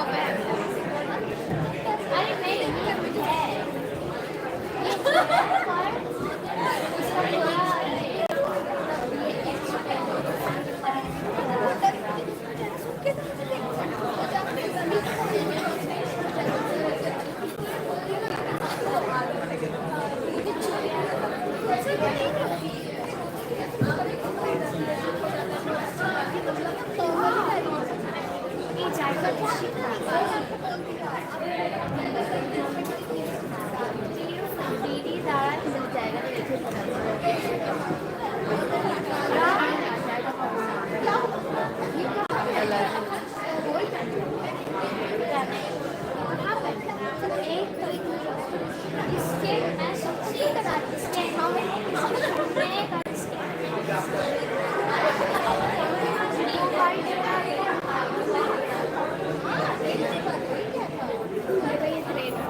बोलेगी ना मुझे तो बोली लाई है हाँ मैं भी लाई स्टेशन के बाद ही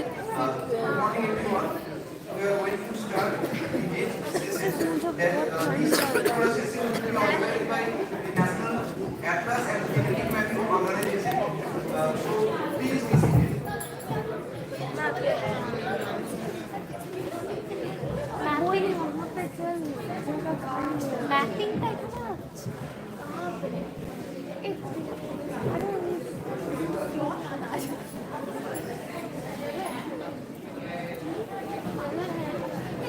भी हमारे college This session is on map and national development.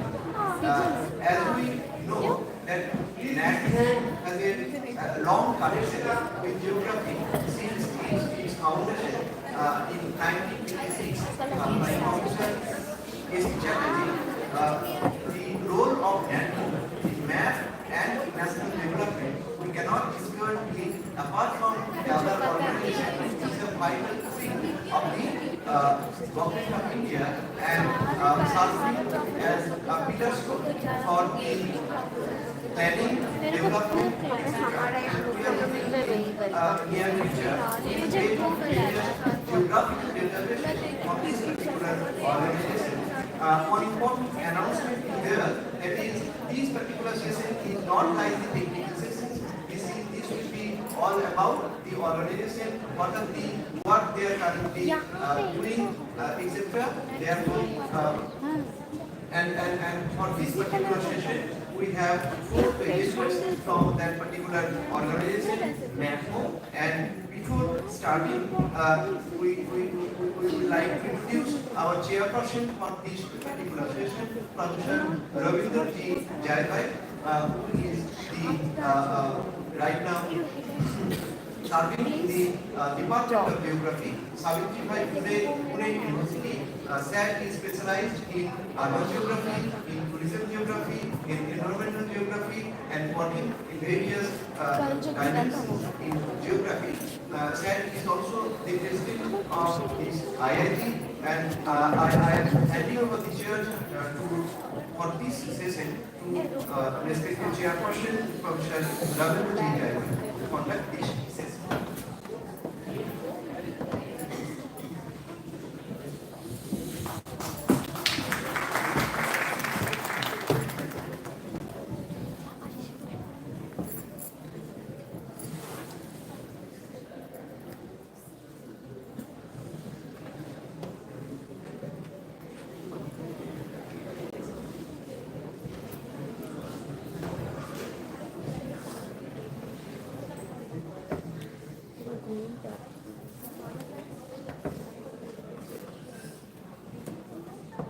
Good morning.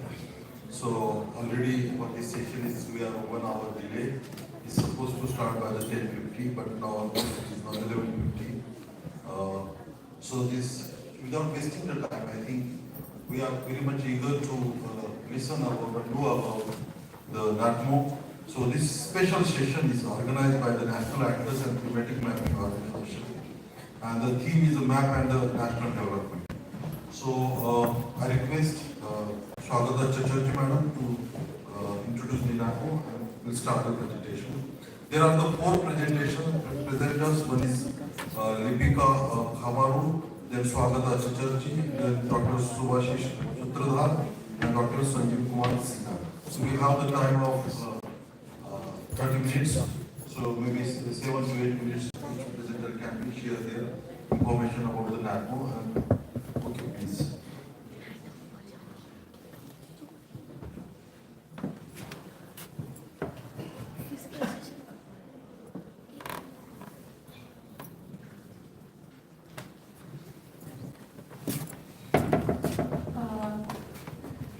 Good morning, everybody. With the kind permission of the chair, I'm just going to start today's presentation, which is precisely about NATMO, that is National Atlas and Thematic Mapping Organization, under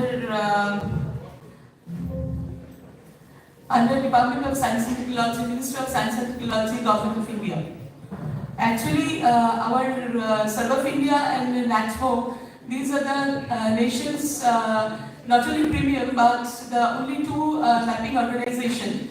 So NATMO is meant for this thematic mapping mainly, and so is a leading national geospatial data builder and publisher of unrestricted utility-based spatial information in the form of thematic maps, atlases, and other committed service to the user community. Here I would like to mention that way back in 1956, Professor Shivaprasad Chattopadhyay, worldwide figure, and I have heard in my career that he never talked to below rank of Pandit Jawaharlal Nehru. And because of him only, many geographers have got the chance to work in this beautiful organization. So giving homage and tribute to Professor Chattopadhyay, I'm just going to start my today's presentation. So, recent ongoing project. Here are some of the glimpses of what we are doing. As I told that NATMO is meant for thematic mapping. Here there's a main difference with Serve of India, who are mainly concerned with toposheets. So thematic mappings in various times depends on various themes.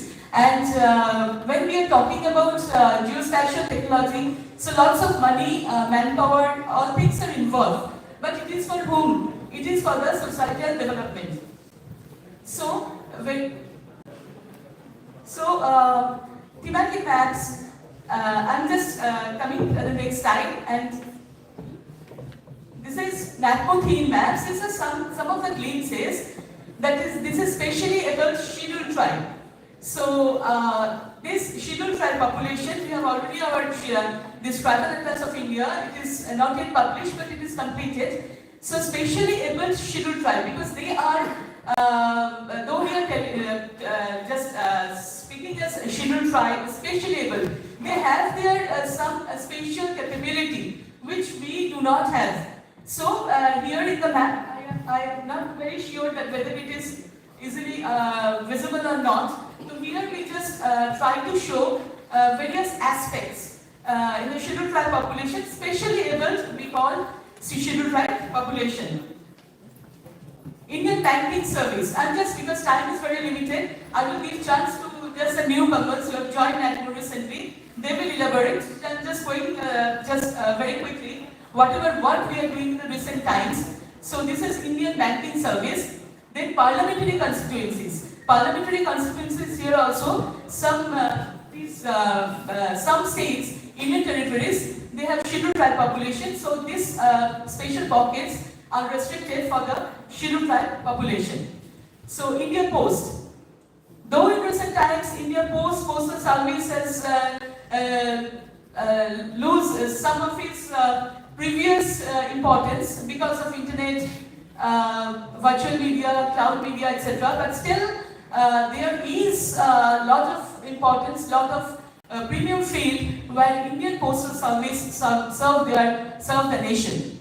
So this is migration. This is both in migration and out migration, and this is also based on mainly this scheduled tribe population. Mother tongue. This is also meant for the scheduled tribe mother tongue. Here you can see there's some specific mother tongue is there for their this indigenous groups. So they use this mother tongue, and that's why, because of that specific interest, that specific importance towards nation, we have prepared the map. So this is a national commemorative volume. This we have made in the 75 years of Indian independence.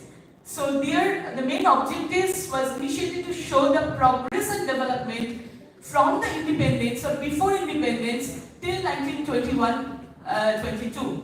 So 14 major themes, and coming later on, 14 major themes have been depicted to show different physiographic aspects, different social aspects, economic aspects, different schemes, government schemes. A glimpse of community volume atlas and complete work on each theme has been depicted in the letter when it will come. So 14 volumes for 14 themes. That was your primary plan. Let's say for the theme physiography, we will publish one community volume for the physiography only. So in that way there will be 14 volumes. And because all of in the geography field we know that National Atlas is made for its worldwide famous for his Professor Chatterjee's 14 National Atlas volume, that is physiographic volume, economic volume, that was asset to the nation. So based on that previous National Atlas volumes, our plan is to publish different volumes in the current data in different thematic volume. So these are the 14 themes, that is agriculture, climate, land use, agriculture, industry, economy, transport, then population, health, literacy, education, tourism, pollution, tribal development, and here we have added what previously was not there in the National Atlas volume, that is government scheme and beneficiaries. Because of our Honorable Prime Minister's Modiji's vision and mission to make India self-sufficient and for each and everyone. So different scheme has been introduced. So our maps, we have prepared map of different government schemes. So this just a glimpse is, that is India administrative map. This is for change. We have given a stall here. So there we have taken this India administrative changes, that is from 1951 to 1921. And our main constraint was because 2011 census, all the works have been based on 2011 census, because census was not published after that. So we had to confine to some extent with this 2011 data. So these are all the maps. This is climate. All the maps are shown with changes from 1951, pre-independence, and just from the date of independence till date, or 21-22. So these are all the changes. So climate change, global climate change has made us bountiful to do something, because there is a varied change. It's 1951. So this is land use, land cover. It is also significant because 1951 till 1921, we have shown different time of, there is some glimpses in our Atlas volume is of, it's a paper volume with 14 themes. So this is land use, this is changes in agricultural land and urban agglomeration. Here we have shown, we have seen a very wide changes, because agricultural field and industry it is changes towards urban agglomeration, industry, like that. So we picked up the theme, that is changes in agriculture. This is agriculture map. Here you can see how our national scenario has been changed. So this is state-wise. We have tried to show that industry. Industry in 1951, very less industries was there, but now there is a huge one. So these all will be included in the NATCO form. Then Indian economy, of course Indian economy has changed a lot. Now India, I don't know, within maybe 10 years it will be just leading. This is my big hope, that will be the leader. So Indian economy map we have shown, and then transport. So here we know that NH, the number has been changed, and lots of this NH, SH, airways, these all have developed, and we just, that's a particular theme we have picked up, because these all the maps will be very much helpful for the planners, for the decision makers, for the DM and DCs, including the researcher who wants to do work with the time series data. And these maps will be, I think, because and all the maps are with database. So I think it will be very helpful for this, especially this geography and geospatial community. This is railway zone. I have to go very quickly, so that you can see. So I'm just showing this population. So population, so very quickly I'm just going. So population also, there is lots of the population density, the distribution of population is ever increasing. So here we have to check the population. So then the sex ratio, health infrastructure. Health infrastructure also has shown and each map is substantiated with the proper literature. So there we have depicted how the health infrastructure has been developed.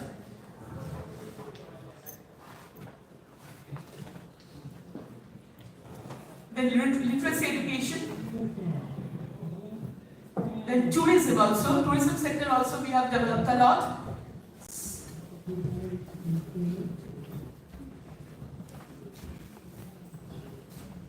Is it visible from there? I don't know. So this is pollution again. Solid waste.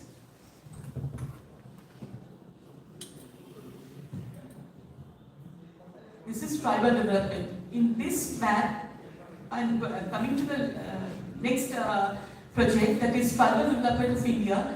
So this tribal development, these tribal people need to focus in today's scenario because they have some indigenous capacity, what we do not know.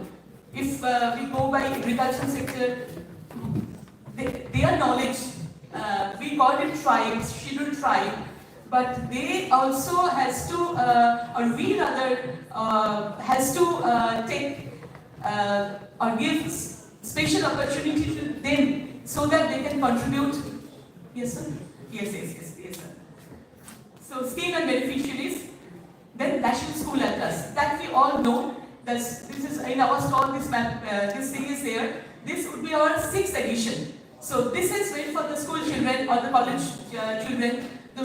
All the themes have been depicted, especially that is physiography, climate. This is for children. This is for the students. Students reference center previously called.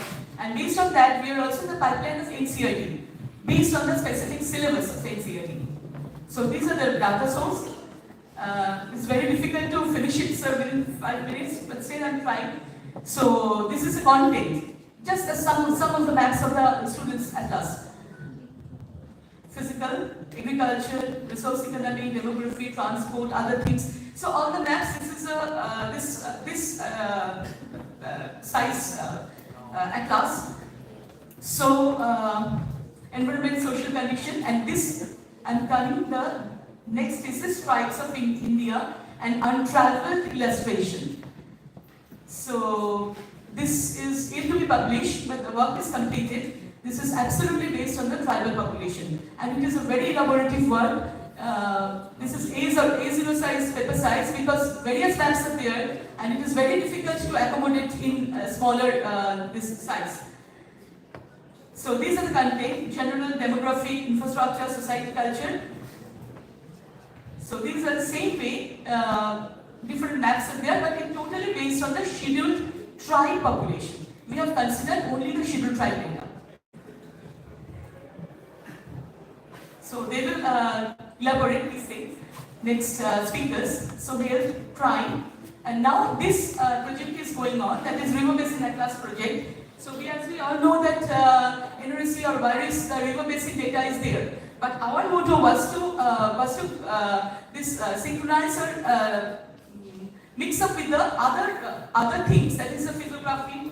So these are the methodology: physiography, climate, soil, even the economy, industry. So we have taken 22 river basins are there. So each basin has been, here it is. That is political, parliamentary constituencies, all the aspects we have tried to agglomerate.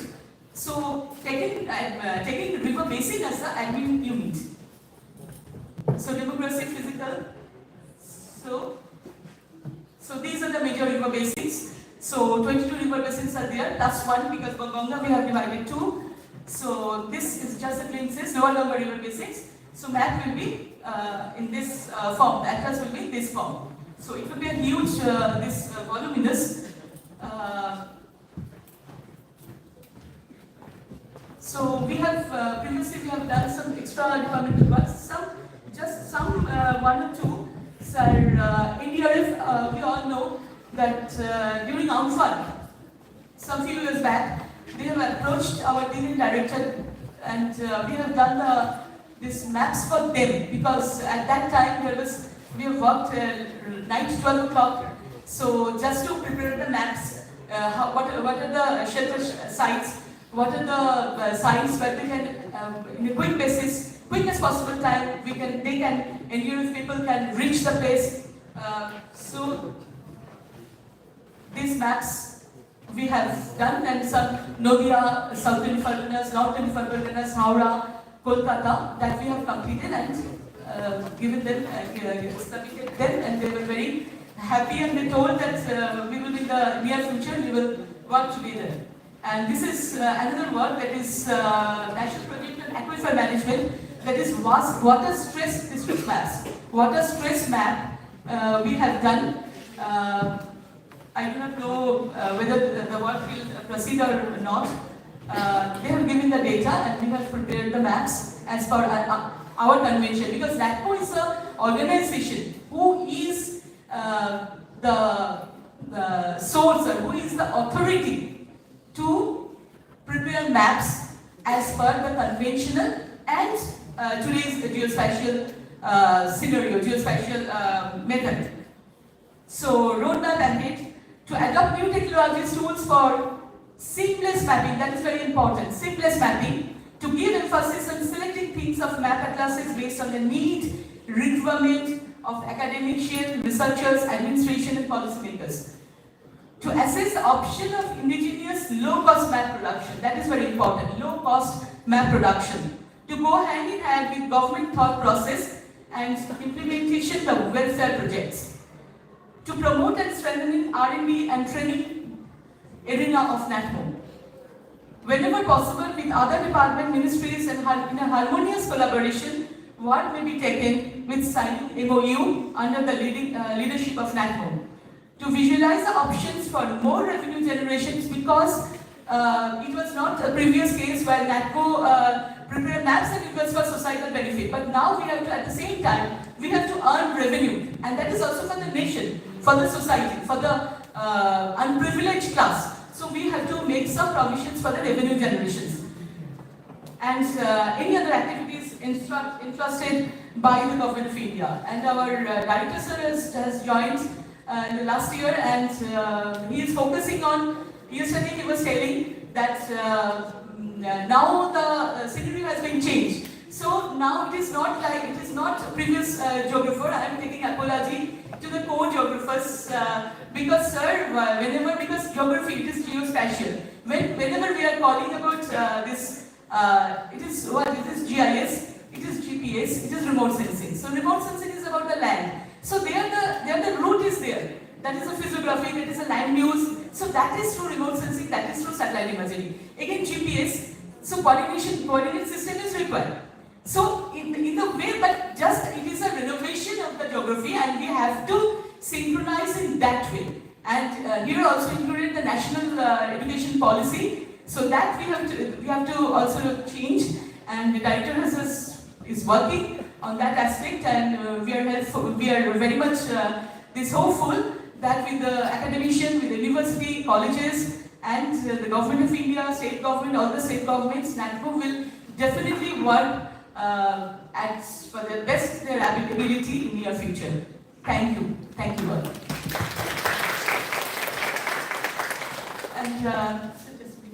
And the next two presenters, I'm just requesting Srimati Lipika Kamaru.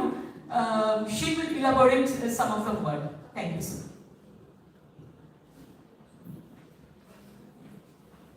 Thank you so much, Dr.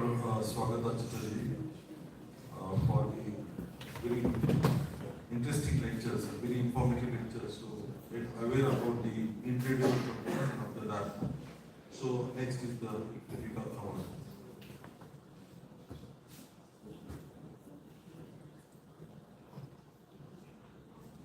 Good morning to all of you.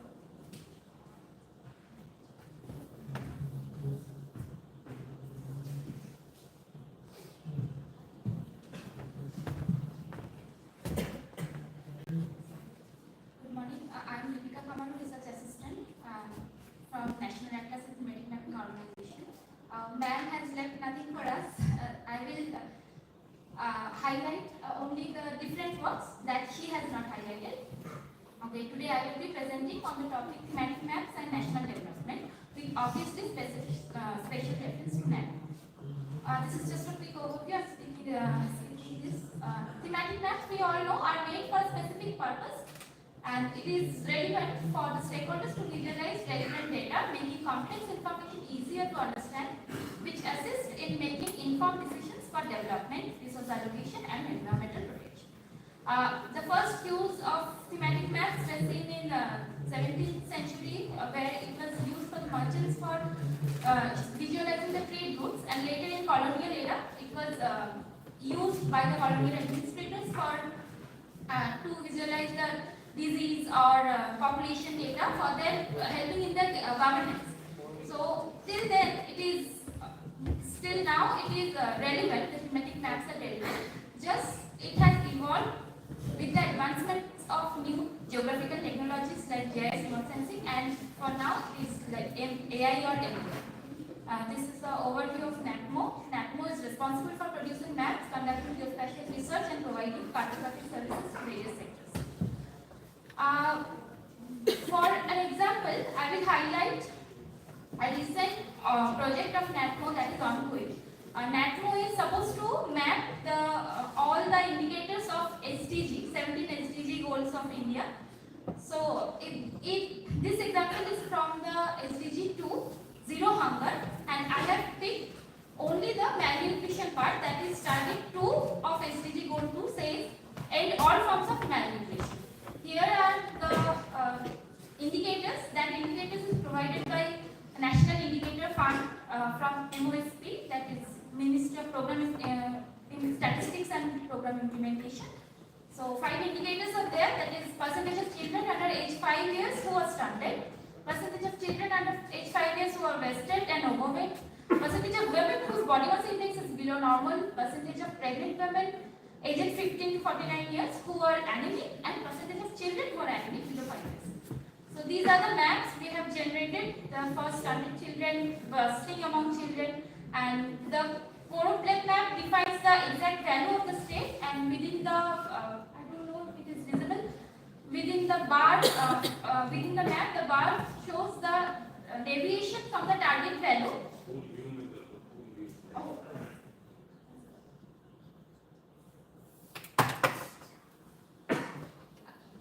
And the bars, that white bar represents the target value for the state of stunting children in 2030, and the yellow bar represents the deviation from the target value. Similarly, in clustering map, the red arrow depicts that in some states the value has increased from previous survey, that is National Health Survey, NFHS, and the green values where the value has decreased. And this is the same map from anemia among pregnant women, and the right side map, that this map depicts the anemia among overall women.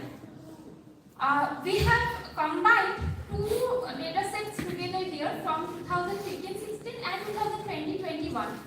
So this map is a combination of those two data. It is a bivariate map, and we have tried to identify the clusters where the anemia is prevalent among women. So these red zones are the zones where it is a chronic problem. And this is also a bivariate map for below normal body mass index. We can see the central part has a chronic problem of women having with lower BMI, and this is prevalence of anemic children. Okay, now we have generated a composite index of malnutrition based on those indicators. So this malnutrition index, for generating this malnutrition index, we have followed the same methodology given by Niti Aayog. What they have followed to develop the whole SDG indexes. But as they have already developed the SDG indexes, we have picked up some small parts from them. It is one of that example of malnutrition index is example of from that. So we can see here Gujarat, Bihar, Jharkhand. These are the red colors. They are worst performance states in malnutrition, and the least best performing states like where the malnutrition parameters are better. These are the northeastern states and the southern states. Okay, so this was just an example, and NATMO is contributing to many more sectors like environmental management through its climatic and biogeographical maps. For socioeconomic development, it has developed agricultural atlas, tribal atlas, banking and financial services maps. Ma'am has already shown you that. Land use zoning through DPMS, we can see that. Transportation planning, we are making large-scale maps through Golden Map series for the city maps. And for disaster management also, we have some maps like natural hazard mapping, earthquake zone mapping, etc. In previous sessions, I was telling that there is a need of a website where from every sector we need data. I think NATMO can do that, because NATMO has already built such a website where we can get data and maps from all the sectors. These are some of the glimpses, and there are many more. This is one of the NATMO's old maps. So thematic mapping has evolved in a different way today. Today we can see web-based thematic mapping. So why do we need that? We need that because we can see there real-time data integration. We can see 3D visualization of cities or maps there. So NATMO has all set its footprint there also. It is a case study one where we can see NATMO has built a COVID-19 dashboard during the COVID, where we can find the real-time data about COVID-19 patients, like confirmed cases, active cases for every day. This is also the example from the same state-wise real-time data about COVID. And this is it is an interesting interactive dashboard NATMO has developed for school atlas. There will be some interactive map questions in the website. Like, here is a question. It's for class 10. Class 10 student can log into that, and they can find such questions like, here is a question, like identify the Indian states that receive less than 10 centimeter of annual rainfall. When the student will click on the correct step, the state will link green. So that's how NATMO is making the learning interactive and contributing towards digital literacy. So concluding remarks, thematic mapping has undergone remarkable transformation, evolving from simple restrictive tools to sophisticated platforms for analyzing and communicating complex data. This evolution underscores the enduring importance of maps as tools for understanding and addressing global challenges. As technology continues to advance, thematic mapping will undoubtedly play an increasingly vital role in decision making and problem solving. Thank you.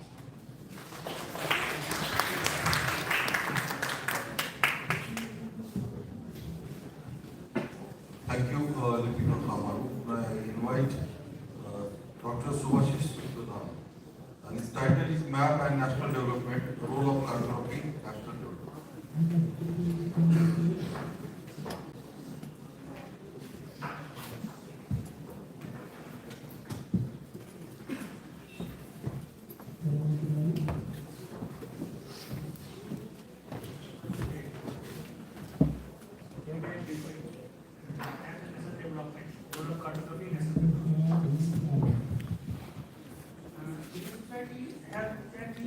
Cartography since its beginning.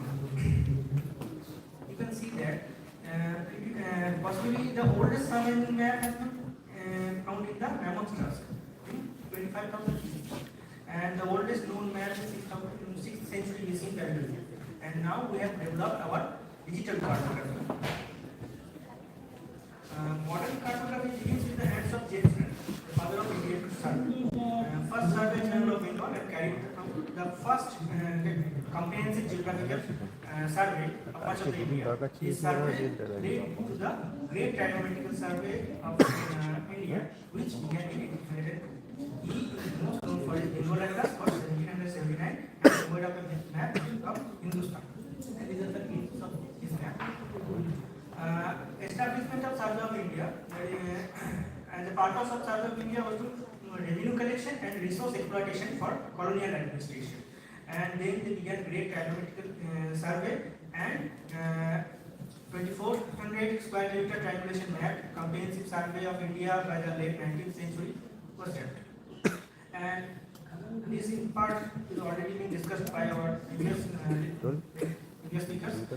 So I'm speaking this, and just focusing that how cartographic technology evolved in that. There are 5 development was there. In the beginning, mapping with gene plate impression was done, and in second phase, mapping with drafting film technology, and in third phase, mapping with scribing technology, and then digital cartography began with mapping, OWS, etc. Software tools, and now mapping with ArcGIS Pro and filled with Amenity Survey app is going on. And these are some old instruments that you will see. The gene plate and hand letter trace and probe wheel, color bar, scribe sheets that were used in the beginning. And these are all the old instruments. And now we are shifting in digital cartography, and we have prepared portals, and all the maps that map has already shown, we have put in our portals. And we have focused on natural resource development, water resource mapping, mineral exploitation, and language planning, and interactive dashboards there. And then on school atlas. And in school atlas, there are lots of contents. I have just put some images there. That is soil, natural vegetation, altitude, ancient India, and temperature and pressure, etc. And then infrastructure development, road, railway networks, and land construction. Because today layers is everything. That is GIS layers. Using these layers, we can use it for planning purposes. And then we have prepared dashboard on population planning on different fields. I don't know if you know that is total population, total urban population, and rural population, population density, etc. And now tribal development. These dashboards are also prepared for interactive and now on tourism. In tourism sector, we have developed various tourist maps on state basis and build up dashboards for tourism sector. And forest and wildlife, we have prepared in these national parks and wildlife sanctuaries, etc. And in health, we have also prepared the maps and dashboards for health related, where the hospitals are available, how many beds are available there, etc. And on school GIS is already been discussed by Ritika that we have prepared. And in industries, we have metal-based industries, non-metal-based industries, and handicap industries, etc. And on power and energy, and then agriculture, there are lots of crops and their production and there, and then natural hazards. And then cultural heritage mapping, this is the best-selling book of NATMO, and you can visit our store, it is already there. And we have focused on large-scale mapping through DGPS. We have surveyed our building and prepared this map using DGPS. And it is the 3D model of the building. This is all done by DGPS. And this is the braille. This is service to the nation for visually impaired persons. And in conclusion, let's say that the NATMO has significantly contributed to India's national development through its comprehensive thematic maps, which provides critical geospatial information on resource, demographics, agriculture, environment, infrastructure, and planners and policymakers in informed decision making. And NATMO social and environmental atlases support sustainable development and disaster management. Its maps of rural and urban areas promote efficient land use planning, industrial development, and resource allocation by offering accessible, accurate, and detailed cartographic maps. NATMO strengthens research, education, and governance, playing a pivotal role in national growth and holistic planning aligned with developmental goals.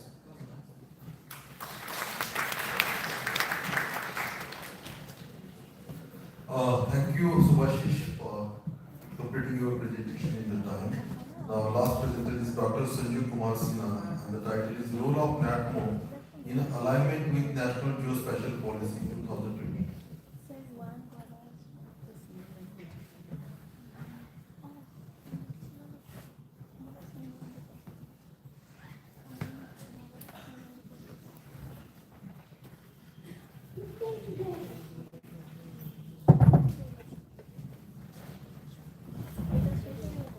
Good afternoon.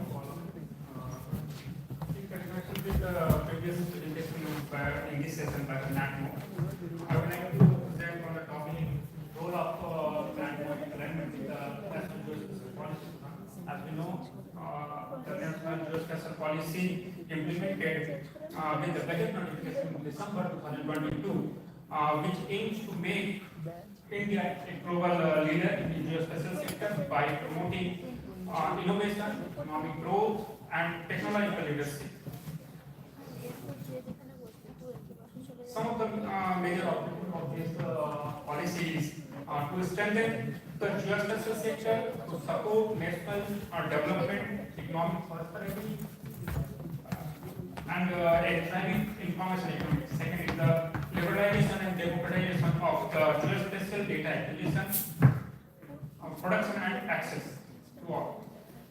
And the third one is to develop geospatial infrastructure, geospatial business,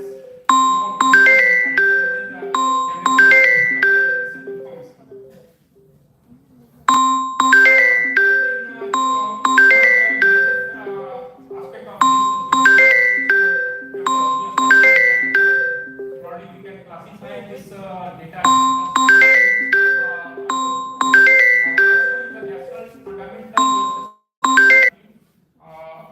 which is mainly a base layer. It is adopted from the UN recognized 14 global fundamental data layers themes. And the second one is the sectoral geospatial data theme. This group is mainly sectoral layers, just like environment, forest, disaster management, and others, so on. I have taken three lines from the NGP 2022. This may be considered as an issue. First one is the geospatial education is important in around 200 universities in India, and however, there is a lack of standardization in geospatial curriculum in universities or other technical institutes.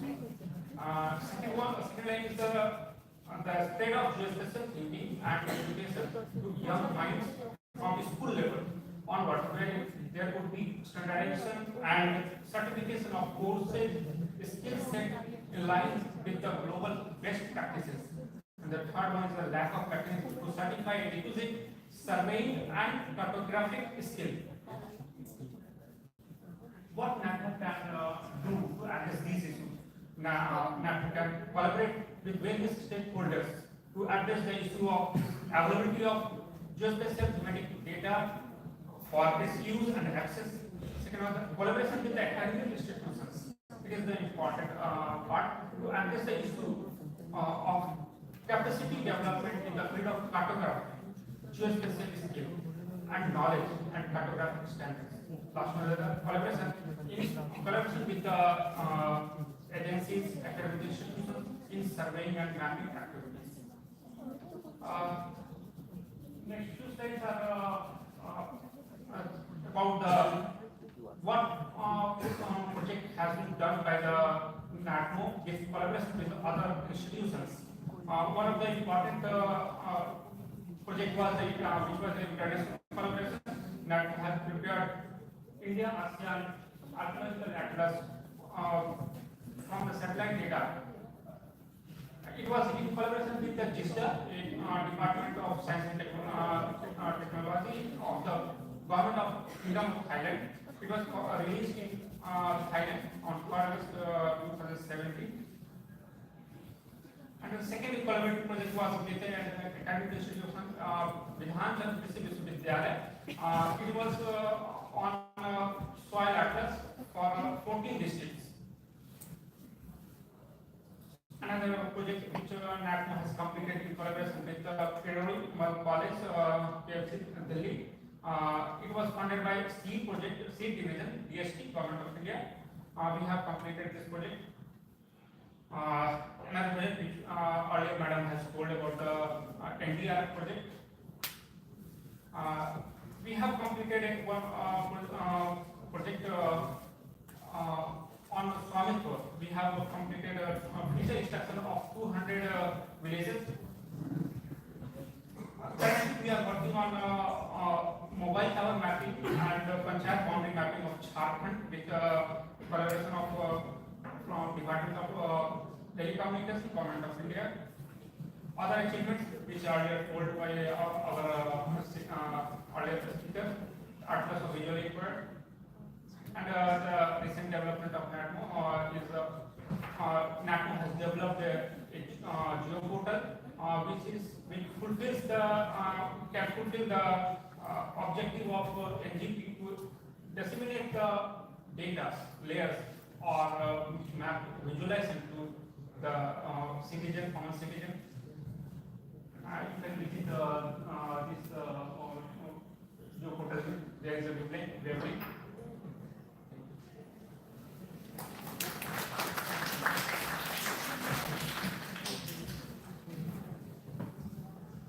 Thank you so much, Sanjuji.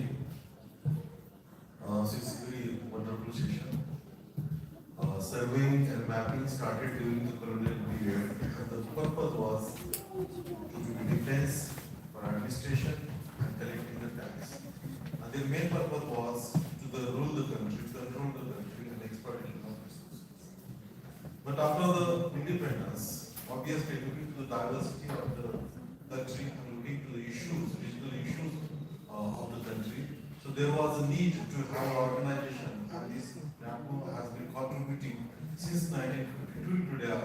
Almost they have over the period of this 75 years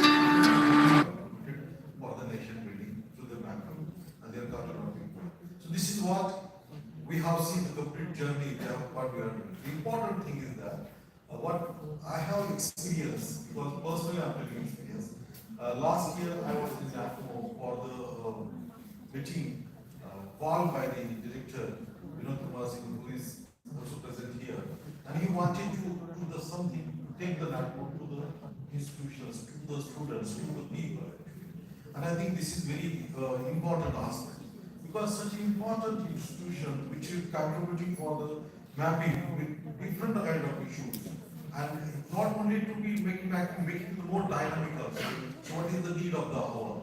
Because technology is day by day changing, new things are coming. So making to compatible together, people wanted to be updated kind of thing. Because we have mobile, so they wanted to keep space with that. They have a geo portal. They are having working on JSDGs and what product. The apart from that, what is important for what I feel that okay, this is not a commercial, it's part of nation building. Okay, so they are training the people. This is important. Second thing, they are bringing the different issues which are need to be addressed by the institutions, by the administrators, and so on. So they are providing the necessary database to them. The important again things when you go to the private, those who are in private institutions working on similar kind of thing, the cost is the best issue. And they are becoming more cost effective. I think this is very important for all of us. And not even that, they are looking to the accessibility. So whatever the vulnerable section of the society, they should also become accessible to the whatever the knowledge, whatever the information generated by the NAPO. And I think this is great work done by how they are doing by NAPO. Really, this is I want to be extend on this occasion thanks to the Vinod Kumar Singh sir, director, because he has taken the mission. And what he was actually, कई बार ऐसे होता ना हम बोलते रहते हैं लेकिन करते नहीं, लेकिन उन्होंने जो बोला वो अभी वो करके दिखा रहे हैं. This is what we have experienced through this. So thank you so much sir, and thank you NAPO for sharing and giving information on this occasion of the IIT and Presidency conference, international conference. Thank you so much.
Regarding your location, kind and sites which have been analysis, we have just started a project with Department of Telecommunication, and we have finished the pilot basic project for the state of Jharkhand, where what we are trying, we are giving solution, direct solution to the government of India, that how many towers are required more to be installed in the state of Jharkhand to cover the better coverage or to give the better services for better connectivity, right?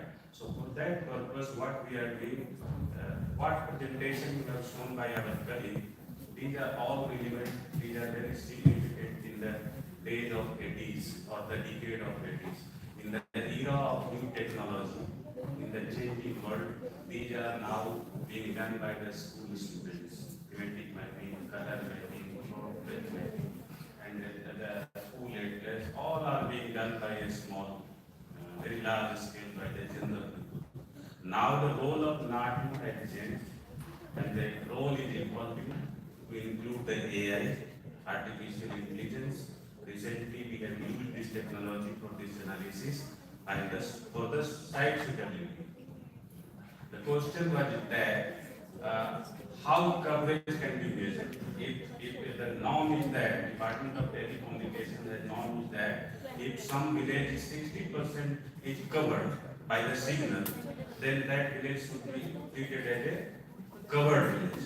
So by putting such computation in the machine, you have to generate the best location site. So we have almost solved this issue by using this emerging technology, especially the AIs and the machine learning and deep learning. So this is the time to adopt the emerging technology, and this is the challenging time for ours. Sanjeev has presented some aspects of the National Geospatial Policy, which deals with the three things. We have to use this thematic data, global thematic data, ranging from foundation data to population data that has been given to different departments to deal with. We have to accumulate all such information for giving the solution to our society, right? So I'm rightly agree with you that NATMO is going to reach you very soon in the northeastern region. We are going to start with our eastern India, northeastern India, for doing all such supportive services, right? Secondly, your question is regarding the collaboration that what Korerulmal has done. Korerulmal has done in different way. Korerulmal has submitted its proposal to BST, SEED, and SEED has granted the proposal. And Korerulmal has asked to prepare the mapping part of the kind of things, and what other analysis Korerulmal has done. So your proposal before the DSP, you can be the partner, you can engage NATMO as a service provider or as a solution. So it is the time. Actually, I saw that. I am very much thankful to General Secretary of the Indian Institute of Geographers for inviting NATMO in this platform. I'm really grateful to you, sir. Before this, on this floor, I would like to put two things before you to consider. Honorable Batola sir is here. He is very senior and the guiding father figure of the nation in the field of geography. So I want to put two things to consider in your proceedings. The one thing is to constitute a National Commission on Cartography and Sustainable Development. Without this commission, nobody can tackle the SDG indicators. We have 17 goals, 169 targets, and 231 indicators. So we have to deal all these indicators in three manners. One is the national indicator frame, second one is the state indicator frame, and the third one is the district indicator frame. Now some states have developed initiative at the block level indicator. So yesterday somebody was talking, we have to take these SDG indicators at the level of Gram Panchayat or village level to deal it in better. So I am submitting before you, sir, and before the General Secretary of the Indian Institute of Geographers, please come up with a proposal to form the National Commission of Cartography and Sustainable Development. United Nations International Cartographic Association has already constituted the International Commission on Cartography and Sustainable Development Goals. So put before that. And the second one is that this country is now in the need to support our geographers. Everybody is teaching. Teachers have got the employment. But those who are getting education in the field of geography or those who are opting geography as a subject in the country, how they will be employed in the country. This is the challenging task. Whether this would be restricted to the school teaching or the college teaching or only the university teaching, it should be hovering around the gamut of this teaching and learning. And the PhD is producing for the sake of getting the degree and for getting the employment in the teaching sectors or for promotion. So now we have to empower ourselves, our fraternity, by strengthening some guiding force.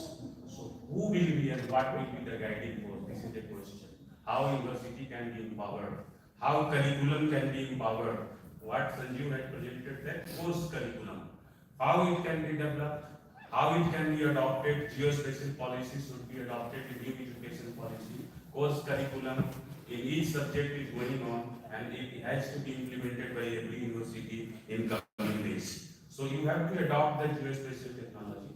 So my second submission before the General Secretary and Honorable Batola sir, you all the members of the different professional bodies, you please come up with the proposal to make one National Institute of Geography or National Institute of Research in Geography. Without this, nobody can support it. Because for promoting the research in our country, one national institution should be there. It's my submission.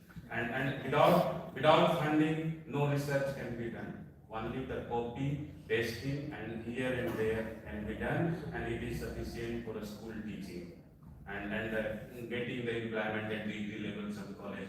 But we have to prepare, we have to develop, we have to nurture the environment of cartography, the environment of map making, and the domain. We have to enlarge the scope of the knowledge, the subject of geography in this country, so that our people can get better employment in the field of geospatial world. Because geospatial sector is the bright side.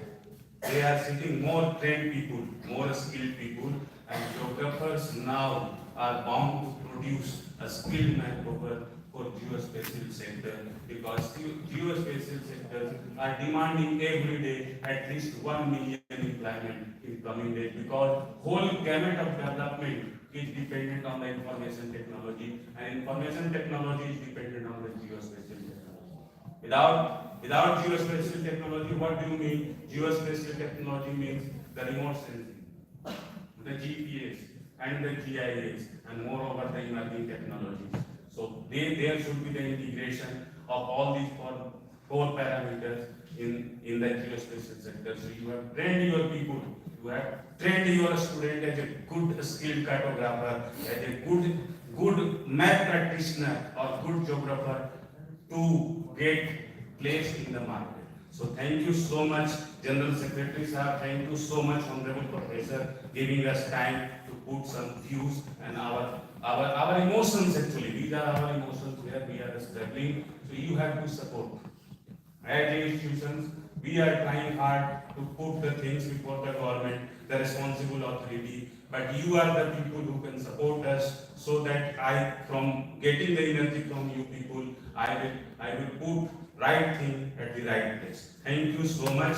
Jai Hind.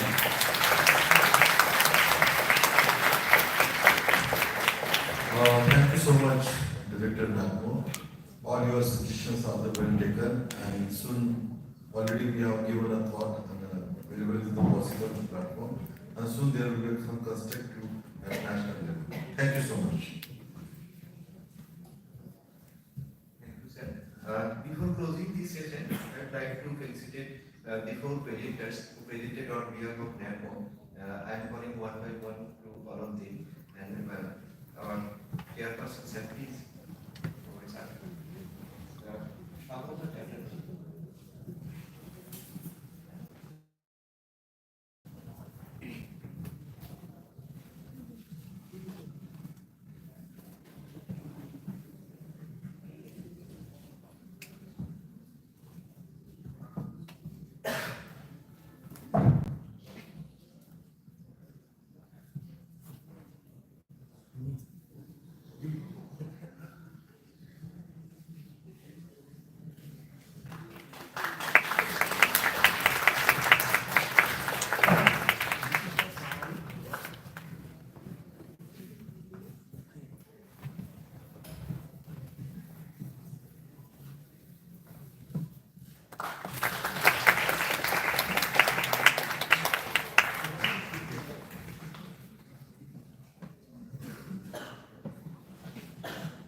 call Director NATMO for facilitating our Secretary General IIG and the Chairperson of this session.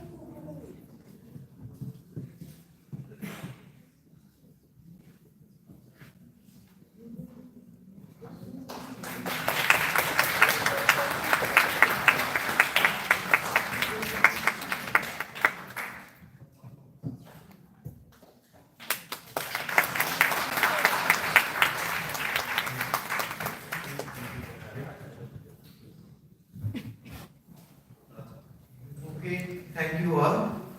We are running out of time. Then we are going to start our next technical session, 18. Then we will take a short 5-minute break for.